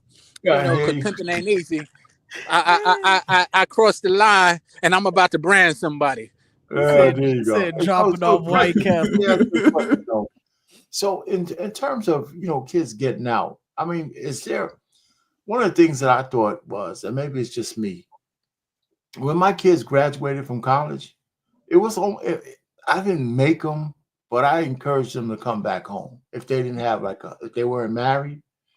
And all that kind of thing. Just come back home. The house is big enough for all of us. You got your rooms, right? And it's on me, right? I'm not asking them to pay rent. I'm not asking them to do any of that. Just come home. And this way we were able to set them up economically, investments and stuff like that. And I could at least monitor what they were doing because they had to tell me where they were going, coming and going, right? I didn't make restrictions on whether they can go. I just wanted to know where you at, and that's it worked pretty well for me. My youngest daughter is still with me, but she's 25. The oldest one's out of the house, but I would encourage guys who have sons to do the same thing. It's not just because of women. If they ain't got nothing, if they ain't planting seeds with a real family or married, what the hell? Pay rent for somebody? Get your ass back in the house. Follow some rules. We can talk economics and stuff like that. But for me, it was just building a nest egg. You know what? I got admonished from people because I set my girls up to be self-sufficient. But our pain, this is the dynamic. Wait, it's not but. What I'm saying is because a lot of guys think if you make them halfway desperate, they'll be looking for men to marry. And I don't agree with that. I just think that in this environment, of course, they got to marry the right guy, but I don't want them, just in case, especially in the Black community, when only 1 in 4 women ever get married. I'm not leaving my girls out there. I want them to be self-sufficient. If shit happens and they find the right guy, and after we sign their prenup, then okay, cool. But I want them to be able to handle shit on their own as women. I wanted them not just strong, independent bullshit like a Jasmine Crockett or something like that. They ain't like that. But I just wanted them to be able to handle themselves. But you for what you saying? They handle themselves. I'm paying. Listen. Well, listen. You handle yourself, right? You yeah, but I mean, I ain't in my parents' house and I ain't got to pay no rent. So what? Like, what? You're not living home though. You're in your parents' house. No, that's but you're not 20 something either, right? So, but when you say handle themselves, what do you mean? Like, if they take care of the shit and know how to pay bills, know how to be on your own, that kind of stuff. Be able to, if you're out there, you got a car, not to get taken by a mechanic and shit like that kind of stuff. I mean, if you have no man around, you got to do it yourself. So I want them to know all that kind of stuff and finances. Don't be just because, go be an emotional spender. Look at your investments. Build your portfolio. That kind of stuff. And while they were here, my oldest daughter's no longer here. She left when she was 30. But I wanted her to be prepared for the world out there, especially if she never gets married. You know what, Payne? You mentioned that to me before. And I was saying independent. You trained them to be independent. There's a fine line between. I didn't train them to be independent. I trained them to be self. You listen. There's a fine line between independence and self-sufficient. No, actually, there's not. Self-sufficiency. It's not. It's not. It's not. You can't tell me how I looked at it. You can tell me how you looked at it. Self-sufficient is one thing. Independent means they don't understand interdependence. Don't tell me how I raised my daughter. I don't want to have this conversation with you. Can you allow? I don't. And listen, Sean, I don't want to have this conversation because you don't know what the fuck you're talking about.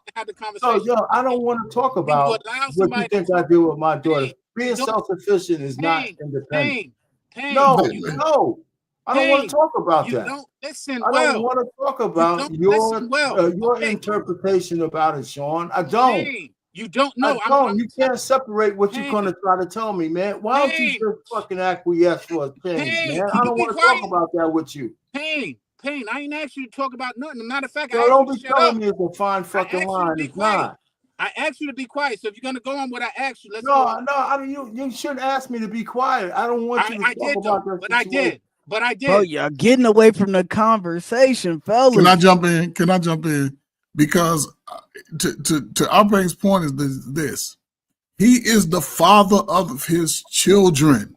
He is going to always give them the best possible advice for them to have the greatest outcome. Most people are not getting this type of information. That's the problem. Most people are not getting this information. Most people are passing on their dumbass decision making to their kids, to the younger people. You're right. He's telling them, he's keeping them under his covering, as it should be. It's my point, because neither one of y'all listen, because y'all didn't let me finish. What I said is I agree with that. He said it before. This is something that he said, and I said I said you was raising them to be independent, and he corrected me. He said, no, I'm raising them to be self-sufficient. And I said, you know what? You're right. I understand that. The point that I was making is there's a fine line between self-sufficiency and independence. That's the only point I was making before I was interrupted. Now, do you disagree with that? Yes, I do. So then explain it. I do. I do. I mean, because first of all, self-sufficiency and independence have different meanings if you look it up. Trying to raise somebody to be independent means that they don't need anybody. That's not true. Self-sufficiency means that if you happen to end up by yourself, right, you can take care of yourself. I think there's a big difference between those two things. It's a mindset. My girls are marriage-minded. But until that shit happens, they gotta survive out there, and they welcome my covering because they understand that at some point you're gonna need a man to cover you. And I had a conversation with my oldest daughter. She said, "Well, why do I really need a man?" I said, "Well, it's not for me to answer. You're the one out there. You want a boy. You want a guy. You're talking to somebody. You tell me why you need him. I'm not gonna answer that for you. You tell me why you actually need this guy you're talking to." That's the things you need to work out.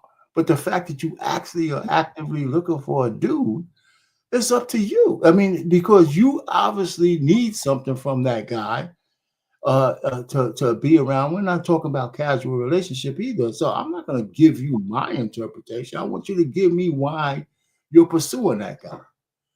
He's pursuing you and you are entertaining, having a courtship. So that's not for me to answer for you. That's it, so that was my response to her. And she said, that makes sense. Right. So, but if she never got married, my daughters never get married, they're not going to be some of these old ladies out there not knowing how to handle shit on their own. Right. Because in the Black community, I'm only putting the shield up. Right. The statistics say only 1 in 4 Black women get married. And I don't want them to be alone when they get older. I can't get married for them. So if they don't know how to balance their money, they don't know how to invest, they don't know how to do this and that, that's just my fault. So I think anybody out there who have daughters, this whole notion that somebody's going to scarf them up and get married in the Black community, that's just not true. It's just reality is not true. So they got to be self-sufficient to know how to take care of themselves. And, so you put them through some certain tests, and that I want them to be married. I want grandchildren. Shit. So I just don't want them to be butt naked out to the world because I didn't do my job. Right. And Peg, what I'm saying is I learned that from you. Because I too was doing the same thing you're doing. And when you brought it to my point, because I thought it was independence when I started listening to myself talk. But then when you brought it to my point that it was just being self-sufficient, I was like, yeah. But I also recognize that there's that fine line between the two. Okay, Sean, listen, I mean, I hear what you're saying. Independence, though, has a connotation. We all know what that means because when we hear Black women say it, we know exactly what it means. Yeah, independence is taught from, more women who are independent probably were taught by single moms. Right. Whereas if you have a mother and a father in a home, then the mother and the father in the home is going to teach you how to be self-sufficient. The father, like our pain is doing, is still covering his daughters. And so when a man, presents himself, she then knows how to, respect him. She knows how to, you know, express her feelings to him. Like she just knows how to interact with the man, knowing that he is needed in her life, as opposed to a independent woman who says, well, I don't need a man, I can do everything on my own. A self-sufficient woman says, I do things on my own because that's my status and that's what I have to do at this point. But if a man was to come along, I would know how to, submit to him and his leadership because I already have someone that's doing that in my life. I agree. Thank you. The reason why I use the word, why I said define line, is simply what the example you just gave, our pain, where she questioned, why do I need a man? And you gave a great answer to it, but that's part of why I said there's a fine line, because although you was teaching self-efficiency, and self-efficiency, it can sometimes be mistaken to. I agree. I agree with you. And thank God I was there for her to ask that question. That's why I have dinner with my girls, man. And I have, man. We talk about these kind of things, man. I mean, breaking bread and talking, and these conversations come up. You can get a lot of stuff out when over a meal, but and again, it's a relaxed environment. So yeah, that you're right on that point, Sean. I put the fine line on it because it took me a second because I was going to try to go down a list of why she needed a man, and I said, wait a minute, you're the one out there, Dave. You tell me why you need to do. Why you even think about it? It's almost the same reason why you need a father. I mean, yes, it's the same why you need a father. You need that covering, period. Right. Yes. It don't have to be a long list of why you need a man. Yes. Right. Covering alone it covers the multitude of a lot of things that he's there for. Yes. It's not just a covering financially, Absolutely. but it's a covering emotionally, emotionally, spiritually, all of that. So a woman who is covered is just, I believe her nervous system is probably a lot better than a woman who is not covered. Correct. And her that's covered woman's nervous system is just not going haywire like a woman who is not covered. And that's why I say father regulates that. A father is the first person to regulate that nervous system. A woman who is raising a child on her own and the father is nowhere to be found, that's going to be the independent woman who has a nervous system that can't be regulated. She's going to be anxious. She's going to be, angry all the time. She's not going to know how to talk to men. She's not going to know how to even receive help. Like those are the things that's why, it's needed. And you not explaining it to her, our pain is genius, because it's like, some things are caught and some things are taught. So you being that covering is something that she is catching, but indirectly you're teaching that to her too. So the words don't have to be there as long as you're showing up, as long as you're having those dinners, as long as you're communicating with them. But in due time, when she meets that right man, she's going to know why she needs him. Yes, women need men, but we only need one, and you're going to know why you need that specific one. That's nothing that you can, you're going to be able to tell her other than you need a covering. I need to pass this covering on to somebody else. So like you said, that's nothing that you have to, explain to her. That's something that she comes to you and says, Dad, like he really covers me. I feel like, if I married this man, the as calm as my nervous system is when you cover me is the same way it is with him. And it just passes right along with no, there are going to be bumps in the road and nothing's perfect. Of course. That day she's going to know how to cohabitate and coincide with this man, because she's already had that in her life. I hope that's the way it ends up. So, And for the record, yeah. it seems like And if it doesn't, I hope she, I don't know your daughters personally, Yeah. but if it doesn't, there is no bitterness there. With No. independent women, if they don't end up with a man, there's bitterness. There's, but the bitterness is self-inflicted because you never allowed a man to be a man in your life in the first place. Right. Whereas if your daughters don't find, or if a man don't find your daughters, I don't think there will be any bitterness there. You know what I mean? There won't be a bad taste in their mouth from men because they're covered. Yes, so, maybe they'll keep me alive till I'm 100. I don't know. No, they will. and for the record, Pain, I challenge you often. Yeah, man, I apologize, man. Don't worry about it, man. Everything's cool, man.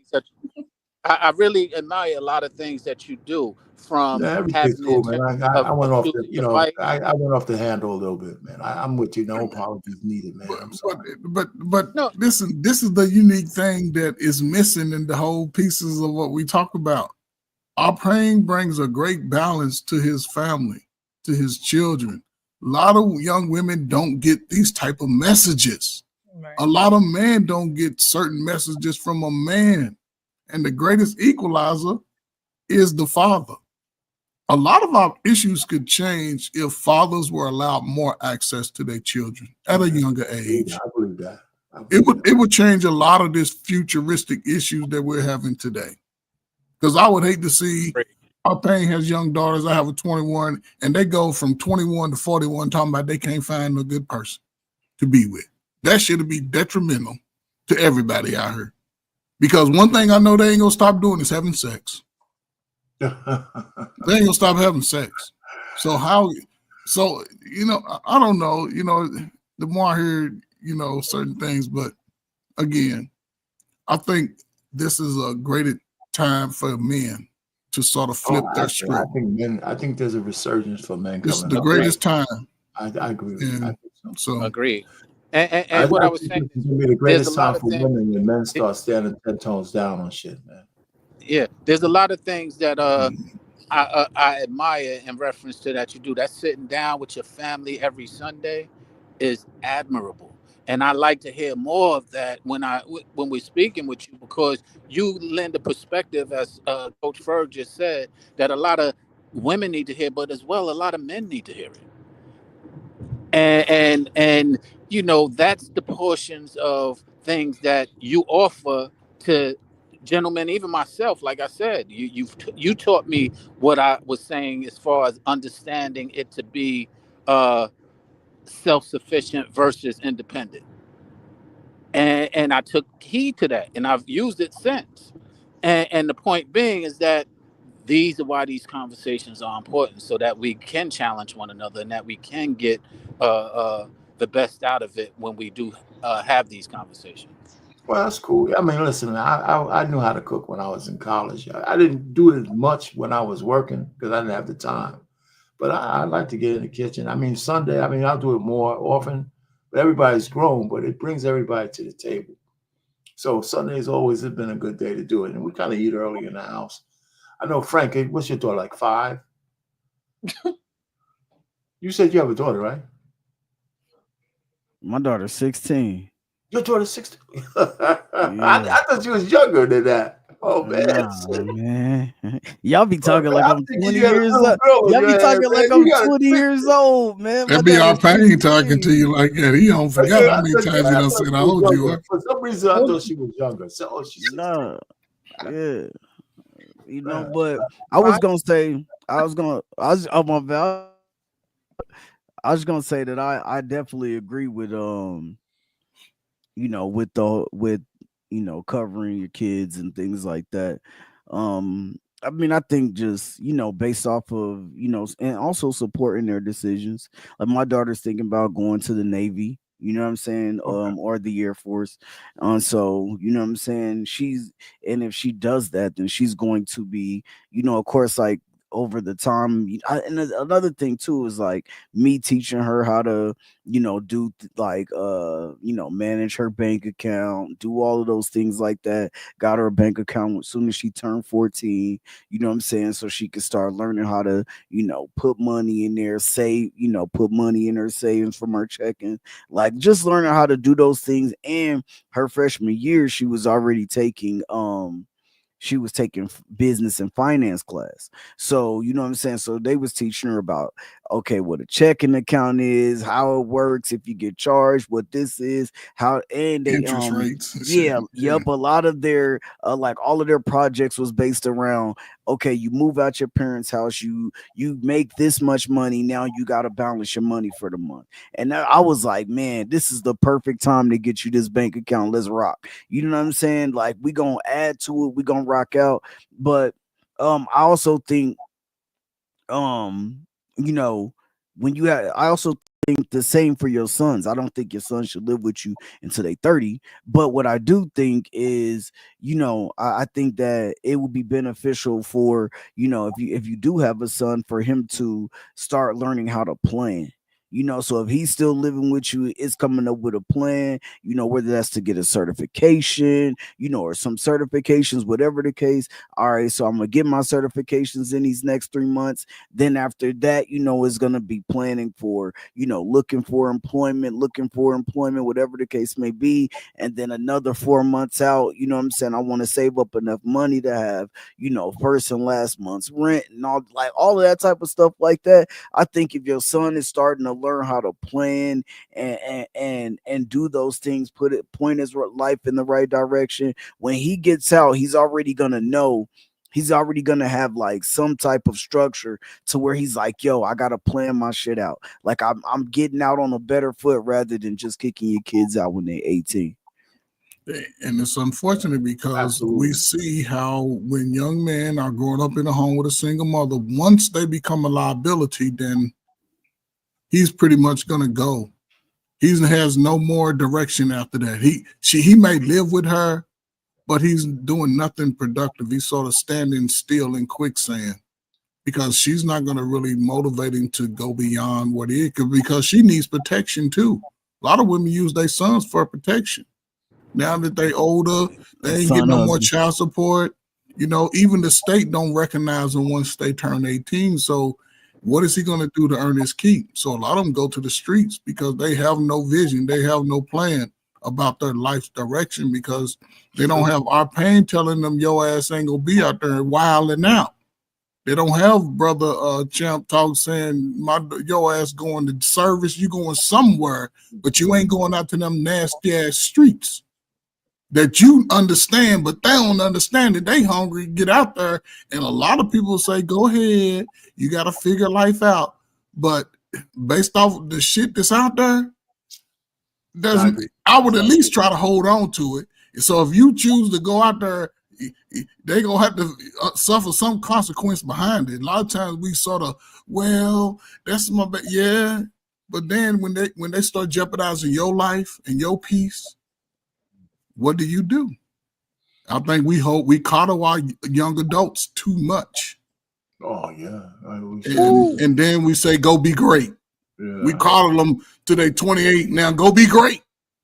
Well, Go find you a mate.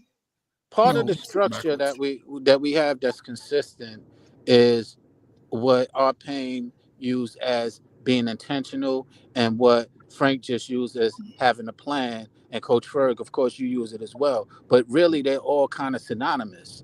And the difference is whether you having a plan or having intentions or having the structure are really important. And I think that we don't always hone in on that, and we need to more. And that's what we're doing in a lot of our panels and a lot of these discussions, and what we have learned to do in our families personally.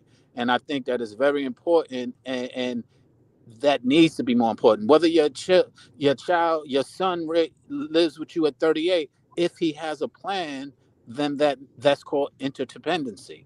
If he doesn't have a plan, then it becomes he's now relying on you. And there's a difference between the two. And as long as we can identify and hone in on intention, planning, and structure, I think we'll be a lot better off. Facts. All right, so this last video we're going to get into goes past the dating phase and into marriage. This guy, I believe, is a pastor, but he's talking about being able to be rebuked by his wife, his kids, things of that nature. Sometimes people get into relationships, and especially men, because there is a hierarchy, because there is an order. There are some men who just will not listen or take heed to anything that his spouse has to say. And that can be harmful to relationships. And sometimes men do need to take, a deeper look into things to really see where a woman is coming from. So I'm going to play this and we'll get into it. But does not honor his wife's voice, I think he sets himself up to be hurt. And I think a man who leads but does not honor his wife's voice, I think he sets himself up to be hurt. My wife is more intuitive than me in some areas. She may be wiser than me in some areas. She may come around people say, I don't like that woman around you. I don't like this thing. They deserve to be sharp. Yeah. Honey, when you said that in the pulpit, you should have said that. You should have. So for me, it looks like early in my marriage, I was aggressive. I was prideful. I was arrogant. I would not listen to my wife or my kids if they tried to rebuke me. I just didn't have the humility to do that. Wow.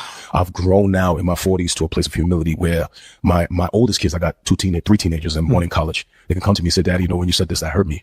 And I know how to apologize. Or I allow them space to kind of reason a little bit. Like, you're saying this, but this is what we feel. And I've apologized. I allow space for my wife to gently rebuke me and come talk to me. It's like, honey, this is the way you made me feel. You shouldn't have said this. When you act this way, this is what it feels like being on the other side of you when you behave this way.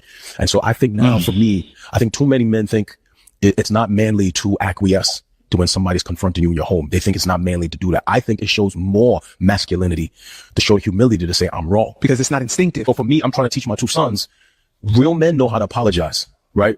I teach my sons, real men own their crap. Like when you smell like crap, own that. When you make a mistake, own that. When you fall short, own that. Like real men, we own that. Like I think we are weak when we deflect. That's good. We are weak when we make excuses. We are weak when we can't acknowledge we are wrong. I think it takes more strength to say you're wrong. So I think biblical masculinity is both leading well, loving well, discipling well, but having the humility to say, I made a mistake. I'm wrong. I can course correct.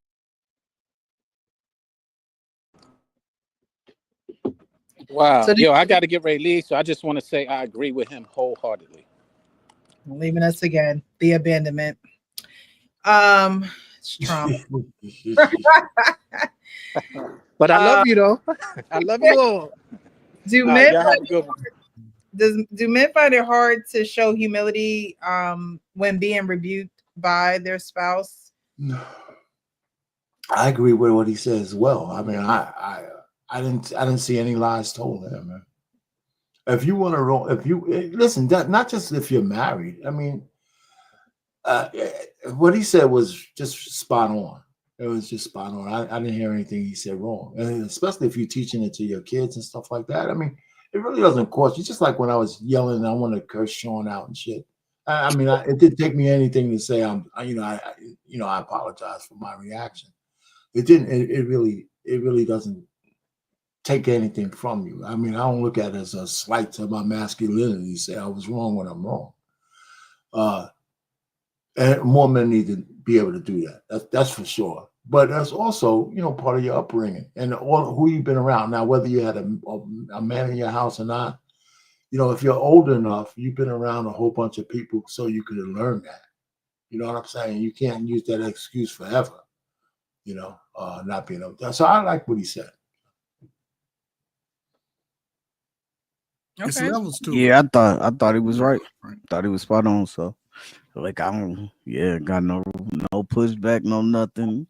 But like, do you think both men are able to now are paying with you and Sean? That's man to man. But when it comes to a man and a woman, do you think men are able to be humble? I tell you with my wife though, I gave you a couple of stories with her. Like when I used to curse, we used to argue or go back and forth early in the marriage. Mm-hmm. I think I'm about to say to that question, I think that some just like the divorce thing that we was talking about, or like that mindset based off of some things that people may hear on YouTube, on the internet. I think that, yeah, I'm sure there are a good amount of men out there that think, oh well, my wife know finances better than me, so but is she gonna listen to me when it comes to, which is fine, you know what I'm saying? But not even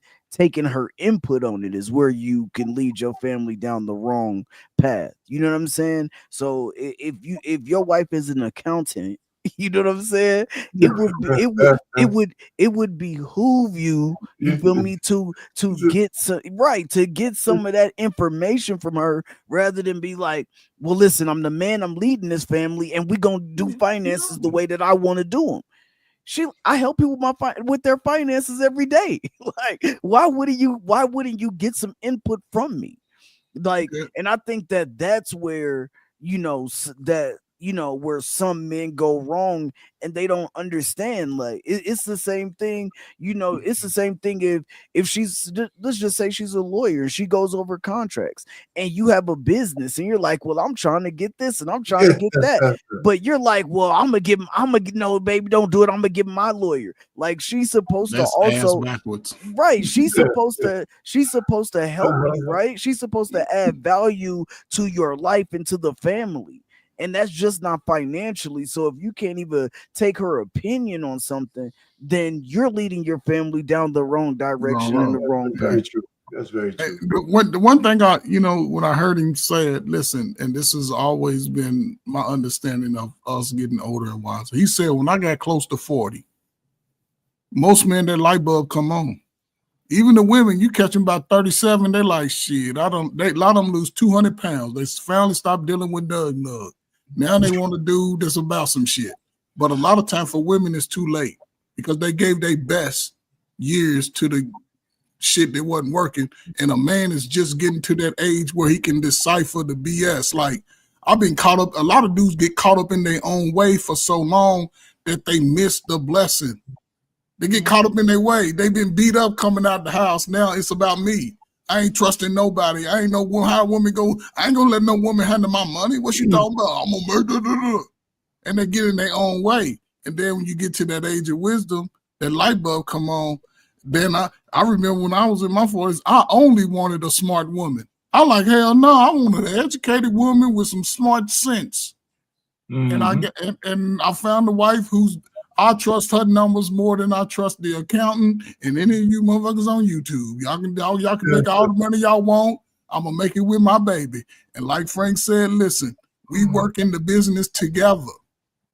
Because if I gotta go out here and be the muscle and put it together and come up with the new way to do it, she gonna make sure all the contracts is straight. She gonna make sure all the money's hitting the account on time. So I think that's the benefit of having that type of woman, but also a man has to sort of be open to that. Oh, yeah. You know what I'm saying? Have to be open to that.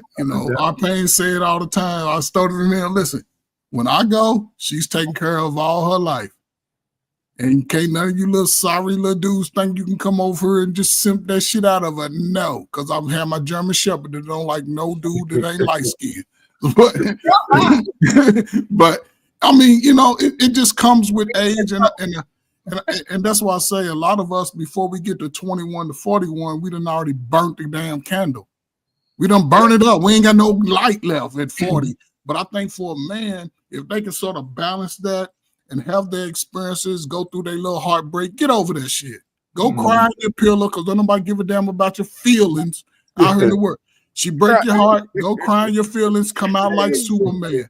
Come out a little bit more focused, get yourself in better shape, hold on to your money a little bit longer, start writing stuff down, making better decisions. So when you get 41 and you find that good woman who you can now show her that you are a leader, you ain't got to say, lead me. She say, oh, he's a leader. She gonna bring all her Halloween candy, dump it out on your table. You decipher that shit, let her know you don't need this type of shit over here. That shit ain't coming over here. Keep that shit out the house. And if she's willing to do that, cool. If not, don't even waste 6 months with her. Hey, keep that shit moving. Hey, Coach, you're on a different level. So Yeah, tell them to cry in the rain or the other shower because nobody want to see that bullshit. No, nobody wants to see it. Man, it's not funny. You know, it's funny. My wife is. Man, we've been married for so long. It's really weird. You know, sometimes she doesn't. And sometimes she's hesitant because she doesn't know whether I'm a acquiesce or something like that. It was something she wanted to do, right? So she kept asking me, "How do you want me to do this?" Right? So I told her a couple of times, right? I said, "Well, do this way," and she kept coming back. So, well, you know what? I said, "Listen, by now, you know, no matter what I tell you, you're going to do it the way you want to do it anyway. So just go ahead and do it." I mean, we started laughing. But I said, "You know what? You don't have to ask me. You know, you got an idea in your head. Just go ahead and take care of it." It was kind of funny because we started laughing because she was deferring to me, and she didn't have to because she's asking me. So I'm like naturally, I'm trying to come up with a solution, but she already has one in her mind. But she won't. You know, she didn't sell it. I said, Yes. it just hit me because I know her so well. I said, "Well, you know, listen, no matter what I tell you, you're going to go down and do what you want to do anyway." I said, "Just go ahead and do it. You know, don't have to ask me." You know, it was so funny. We got those kind of moments a lot. Yeah. You know, even like today, I'll just give you, maybe it's not on this thing. But a wife. She's still working. Let me just say this. She's still working, right? So I ordered some stuff for dinner, right? Because she's still working. So she calls me up. She said, "Well, you know, guess what? You know, I'm getting home, but I bought some stuff for dinner."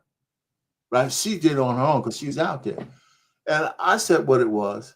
And she bought the same goddamn thing. She bought the same thing. You know what I'm saying? That's where we are. That's where we are. But y'all husband and wife are paying, and that's the thing. Y'all both do things that are beneficial to the family. Ain't nobody over talking about I'm going to go spend $1,000 on this stanky ass wig and these tight ass boots to make my feet stink. That's the thing. And that's what a wife is. She will show up and I'll give everything to the family. Not I got to go to Beyonce and spend the rent money. No, that's not a wife. That's not a woman that you give attention to, brothers. And ladies, even for a man, if he's out there, he's doing too much during the week, that nigga can't be working a full-time job. If every time you call him, he's out hanging out after 10, 11 o'clock, he ain't working no 9 to 5. But he gonna come over with that meat, though. He gonna drop that meat off whenever you call. And don't be mad when he move like the meat man. He gonna keep it moving. You cannot be mad.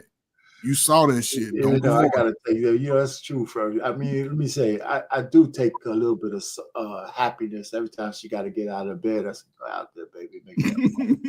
Go make that. She's so get your ass up and go make that money, baby. Bring it home." Well, I'm turning over. I'm with you, Alpine. I'm with you, man. I'm with you. I'm with you, man. I'm with you. I'm with you. Only in my own defense, I told her, you know, you can quit that job anytime you want to. Like you take care, but she insists. Yeah, get out there, make that money, baby. Got the whole bed out to 8 o'clock. Like, yes. What'd you think about it, Miss Precious?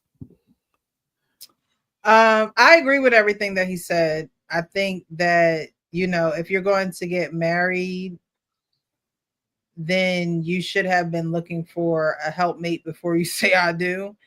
And if you signed up for a helpmate, then you signed up for someone to help you in areas that you're not as wise in, and areas that you're not necessarily thinking about. Women think about things that men just don't think about, and vice versa. Men think about things that women just don't think about. And when you're, you know, in that dynamic of marriage, when women are thinking about the things that you're not thinking about, is not to say that you should do what she tells you to do, but you should consider it at least, because it's for, like Coach Ferg was saying, it's for the family. If she's not saying she want to go out here and get, you know, this $1,000 bag and these shoes and these wigs and these lashes and these nails, you know, and she's giving you an idea on how to make the family better, or how to make, you know, your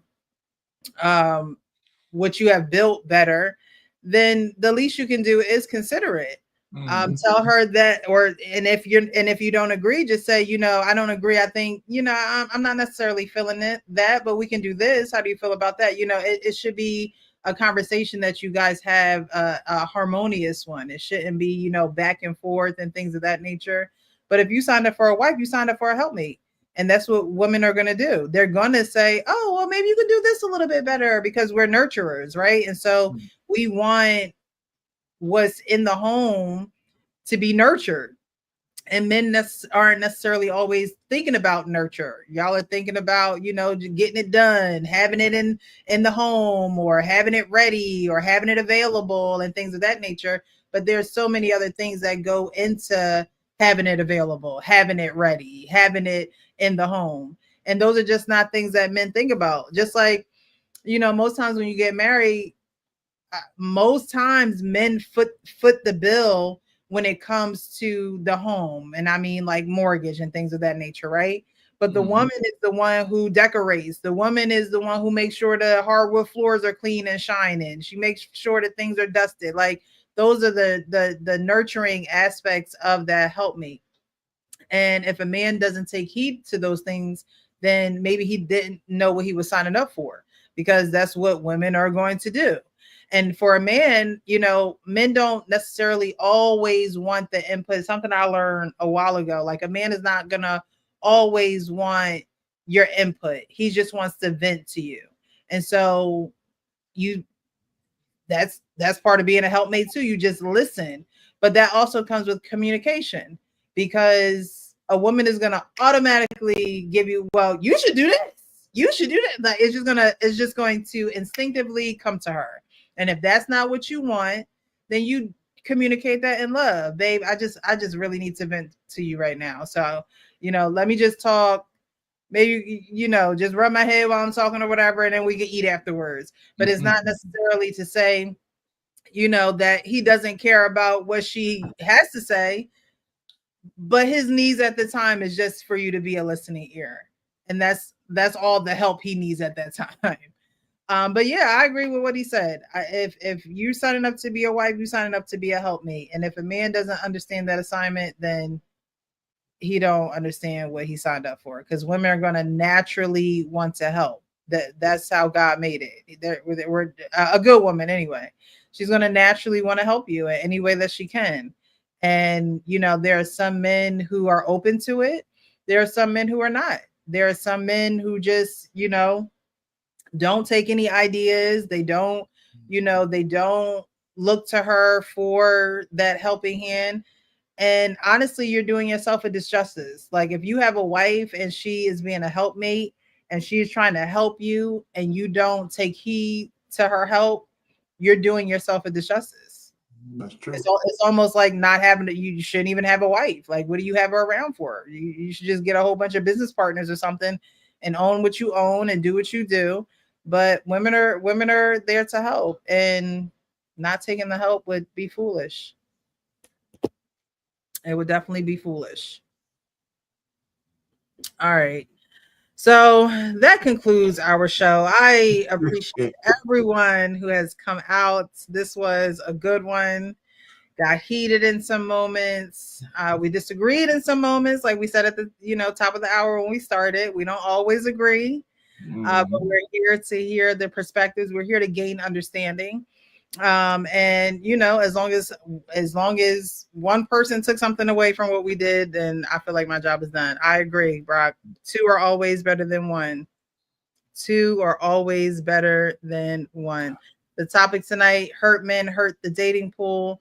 And we kind of tackled it from the single angle, and then we ended it up in the marriage angle. But to give closing words, and then you guys can give your closing words. But I think hurt men are men who just aren't able to vocalize what's going on with them. I think a lot of times, and this goes for women too, but we're talking about the men. A lot of times your hurt is stuck in your throat. It's stuck in your stomach. It's stuck in your head, and you have to get it out. You have to get it out. And most times you have to get it out with someone that you direly need to communicate that with, and you're holding yourself back from doing that. And it keeps you hurt. It keeps you stuck. And that's what hurts the dating pool, because you'll say you want one thing, but your actions will show another thing. And so, in like that first video that we played, you're going on this solo journey, yet you want to keep dibbling and dabbling in the same pool with a woman who has emotions for you and things of that nature. You got to grow up. Mm-hmm. You gotta choose a side. And you have to be okay with that. And I don't think a lot of men are okay with taking that solo journey and truly understanding themselves. But then when you do get into that relationship, being confident in who you are and learning from that solo journey that you took. I mean, again, it's the same for women, but we're talking about the men tonight. So, I think that it's okay to be hurt. We all get hurt, but it's not okay to stay hurt. Staying hurt means you're, and I use this phrase a lot, bleeding on those people who didn't cut you. You're bleeding on people who didn't cut you when you don't fix your hurt. And that's nobody else's responsibility but yours. And so I hope the videos tonight kind of, made people think in a little bit of a different way than they were before the live. But what women may not know about men is that they do harbor hurt. And sometimes women have to cut their losses and walk away from that, because you can't make anyone do something that they're not ready for or that they don't want to do. And so while we talk about the men and their trauma and their pain and their hurt and things of that nature, women need to recognize these things, because you're not a helpmate until you're his wife. Like, I'm not going to be a helpmate to a man that I'm not married to, that God didn't ordain to be my husband. Because then what will I have for my husband? Like, I mean, I would still be a helpmate, but at the end of the day, all this help ain't supposed to be going to somebody that ain't my husband. So women also need to cut that cord a lot sooner than they do too, because just because he's not saying what's going on with him or what's hurting him, you are hindering his process as well. And you need to walk away. A lot of men aren't going to walk away. They're not going to walk away from the sex. They're not going to walk away from that soft body to hold. They're not going to do that. They're going to be in pain. They're going to keep working, get into the bag, but they're not going to walk away. And so women need to do that. And you realize this man is not your husband. You realize he's not somebody that wants to be in your life and be committed. You have to walk away and realize you're really not losing anything, because if he wanted to, he would. If he wanted to be your husband, he would. If he wanted to work on his hurt and his issues, he would. And so you're not really losing someone, but someone who don't want to do the work, when you could be with someone who's willing to do the work with you. So don't allow, other people. And I think a lot of times women fear not wanting to hurt a man or let a man down. And it could be the same vice versa. Men, don't want to hurt a woman's feelings. But at the end of the day, you only hurting your feelings because you're not doing the work. So I wanted to say that for closing words. I think this has been a great show. I appreciate you guys again altering your schedules for me. Next week I will be doing the show. Just keep an eye out on the chat. I think I can do it on Wednesday. I believe I could do it on Wednesday. It will be at 9:30. I won't be home. I'll be traveling for work, but I'm gonna still try and make the show happen next week, Wednesday, 9:30. So we're gonna do closing remarks. Thank you. Somebody did send a cash app. Stacy, I appreciate you. Thank you so much for contributing to the platform. Thank you, thank you, thank you. We're gonna do closing words. We're gonna start with Coach Ferg. Go to Sean's not here. Our pain, then end with Sean, come on now. Sean said he was leaving 30 minutes ago. Sean, I don't want to let it go. He's probably. It's just you guys. It's hard for me to detach.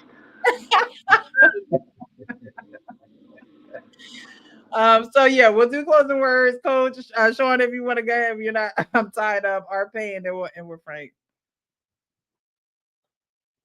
Closing words, y'all. Coach Ferg, it's on you, sir. I mean, it's a very interesting conversation,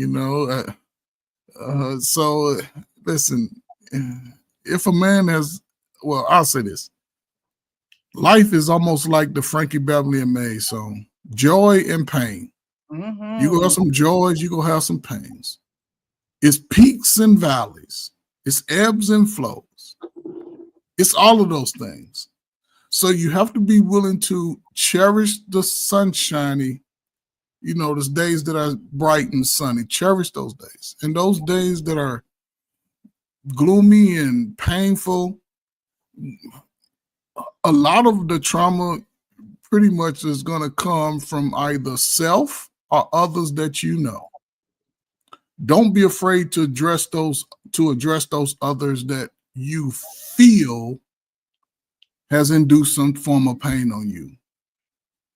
Don't be afraid to address it. Don't harbor it. Don't carry it, because it leads to more than just, long term. It could be health issues that arise from it. Short term, you could get to a headspace where you're ready to just snap on the next person that comes around. Both of those things are not healthy. Address it as soon as possible. And if you have to talk about it, choose someone that you can trust. Maybe somebody you don't really know. May not necessarily have to be a therapist, but somebody that you believe can give you righteous information, and be willing to hear the truth, no matter how good or bad it may make you feel. Step your feelings out of it. Don't think about your feelings. Cry in your pillow when you get home. Doesn't mean you have to sort of be mad at it, and just listen to the message, decipher it on your way home, try to find new solutions. And if you recognize it as a trigger, try to avoid it. Sometime again, that separation I talk about, you just may have to not accept everybody's phone call all the time, not pull up on everybody's pull up. Give yourself a time to reflect, because as you get older, you want that wisdom light bulb to come on sooner than later. Don't waste time today. This is a very unique time for men to take advantage of it over these next 4 years. I'm telling you, the world will be here in 2028. The world is coming. And black men, we got a great opportunity to show the world that we always been the shit. We're going to continue to be the shit. And the women, they're going to have to get in line by hook or crook. Because when these world of women come here with this money, brothers going to be looking good. They're going to be worked hard. And they're going to be ready. So, I don't know, what I'm saying? So just love yourself, first of all. Love yourself. Love your kids. Teach them how to be respectful. Teach them about how to properly choose, and just move accordingly, man. But this is a great time for brothers, man. Sisters, y'all better get in line, because y'all going to get left behind. Y'all don't see it, but it's coming. Thank you, thank you, thank you. Well, all right. 2025, the year of wisdom. Hurt people hurt people. And hurt is just merely a reflection of pain. Not our pain, just pain. And that pain can be triggered from a lot of different places. It can be through trauma, it can be through experiences, it can be through fear, it can be through a lot of different things. But it's up to us to try and identify where that pain is, so that we don't grow a hardened heart, as we spoke about today. Because that hardened heart goes back to the initial statement, which is a reflection of a hurt person. And hurt people hurt people. And when we're hurting each other, it's hard to trust each other. And the only way that we can build, grow, and prosper is by being able to trust each other, be able to have that trust enough to be interdependent, and be able to understand that interdependence, as we said throughout the night, two are better than one, and that interdependence will help us soar, will help us grow, will help us structure, will help us be more comfortable with doing things with intention with others. Because we do a lot of things with intention. Sometimes those intentions are selfish. And when we learn how to be able to dismiss that selfishness and be more interdependent and do it with one another, we'll be a lot better off. Thank you, Sean. I appreciate you for being here tonight. Our pain, final thoughts? Yeah, I mean, listen. I think people make life more complicated than it needs to be. I just really do, but I don't need to go down to the deep one. Now, I mean, there's different traumas that people are going through. If you want to use that word, and then there's some things that people call trauma that are really not. It's just like readjustment that you need to do in your own personal life. I think we just make relationships more complicated. You a man, this is a woman. There's some natural shit that occurs between the two of us that I think we try to put definitions to them, which complicates matters, right? If a person wants to be, I think a person who's driven to do something like marriage or like courtship, if it's a man or a woman, the outside world really doesn't matter as much as everybody gives it credit for. Because if I'm talking to you and you're talking to me and we want to be together, we could take steps to make that shit happen. It doesn't matter what's going on, right? It really doesn't. But I think we add so many different things because it's 2025 and not 1987. Uh, I don't see the distinction there. I just don't. And maybe it's not for me to do that, but we need the young people to say, if I want to be married in my 20s, I want to be married in my close to my early 30s. If I find somebody, can I recognize that person? Mhm. Yeah, whether I have traumas or not, can I recognize that person? Because I can deal with the traumas if it's not too bad. She could deal with hers. And does she want to be with me? And can we work something out as we start to communicate? And that's really what it's like. Because no matter how you slice it, at some point, it's going to be a communication and a negotiation on how we're going to make this thing work. And those two people deciding on that has nothing to do with the time period. It just really doesn't. It's called, being intentional and making a commitment.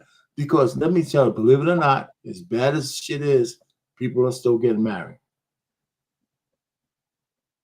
Yep. And how maybe that's the thing. How are they doing that? How is marriage happening in the modern era when all shit is breaking loose? How is that happening?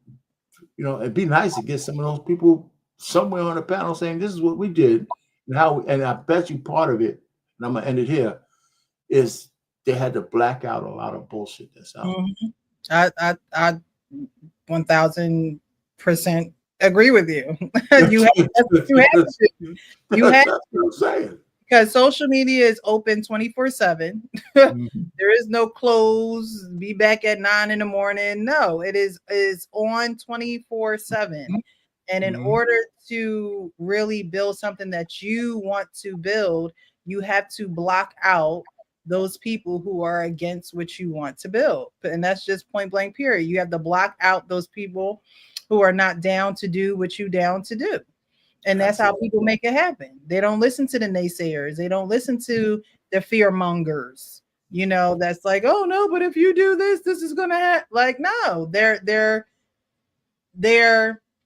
committed to the mission. Point blank, period. If that's what they want to do, that's what they're going to do. They're not going to listen to everyone that's going to tell them a million and one ways why it won't work because they're making it work.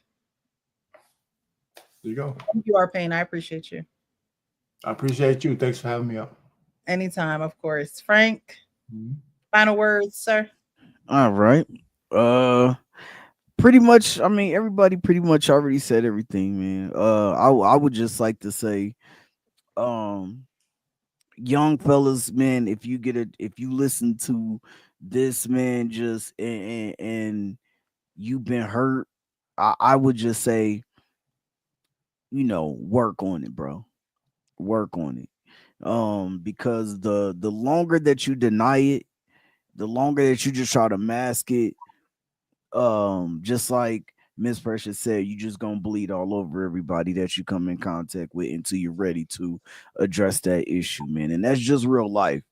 Also too, and if if you're still blessed to have your parents here, and I'm saying you have the opportunity and you have had traumatic experiences, you're grown now.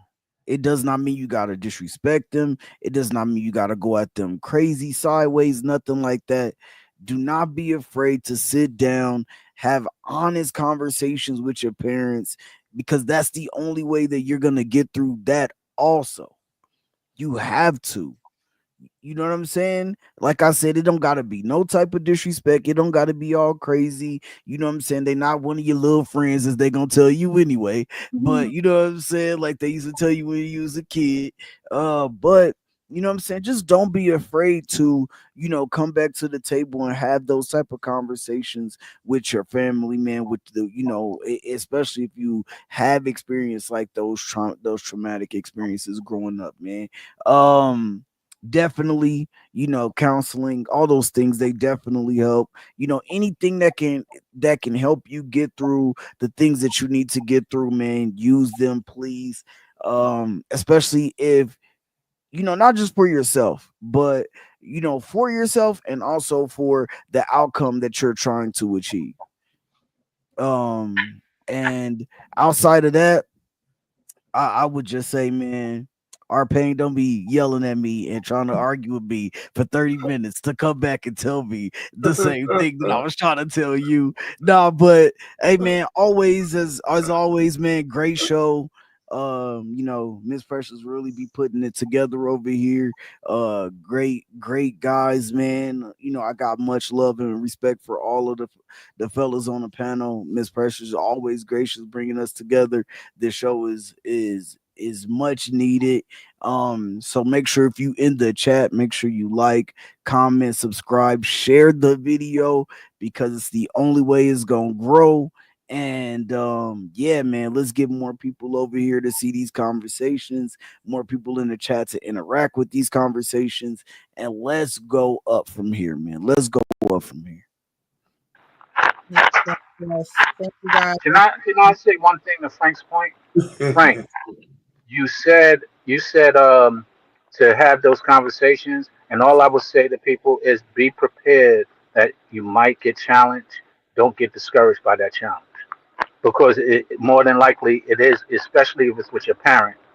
They're going to pull that parent card when you're having a adult to adult conversation. So be prepared for that, so it doesn't detour the conversation to where it can become a blessing because you guys got frustrated or triggered and blocked it off. So just be prepared for it so that you can successfully do what Frank suggested, because it is helpful and necessary.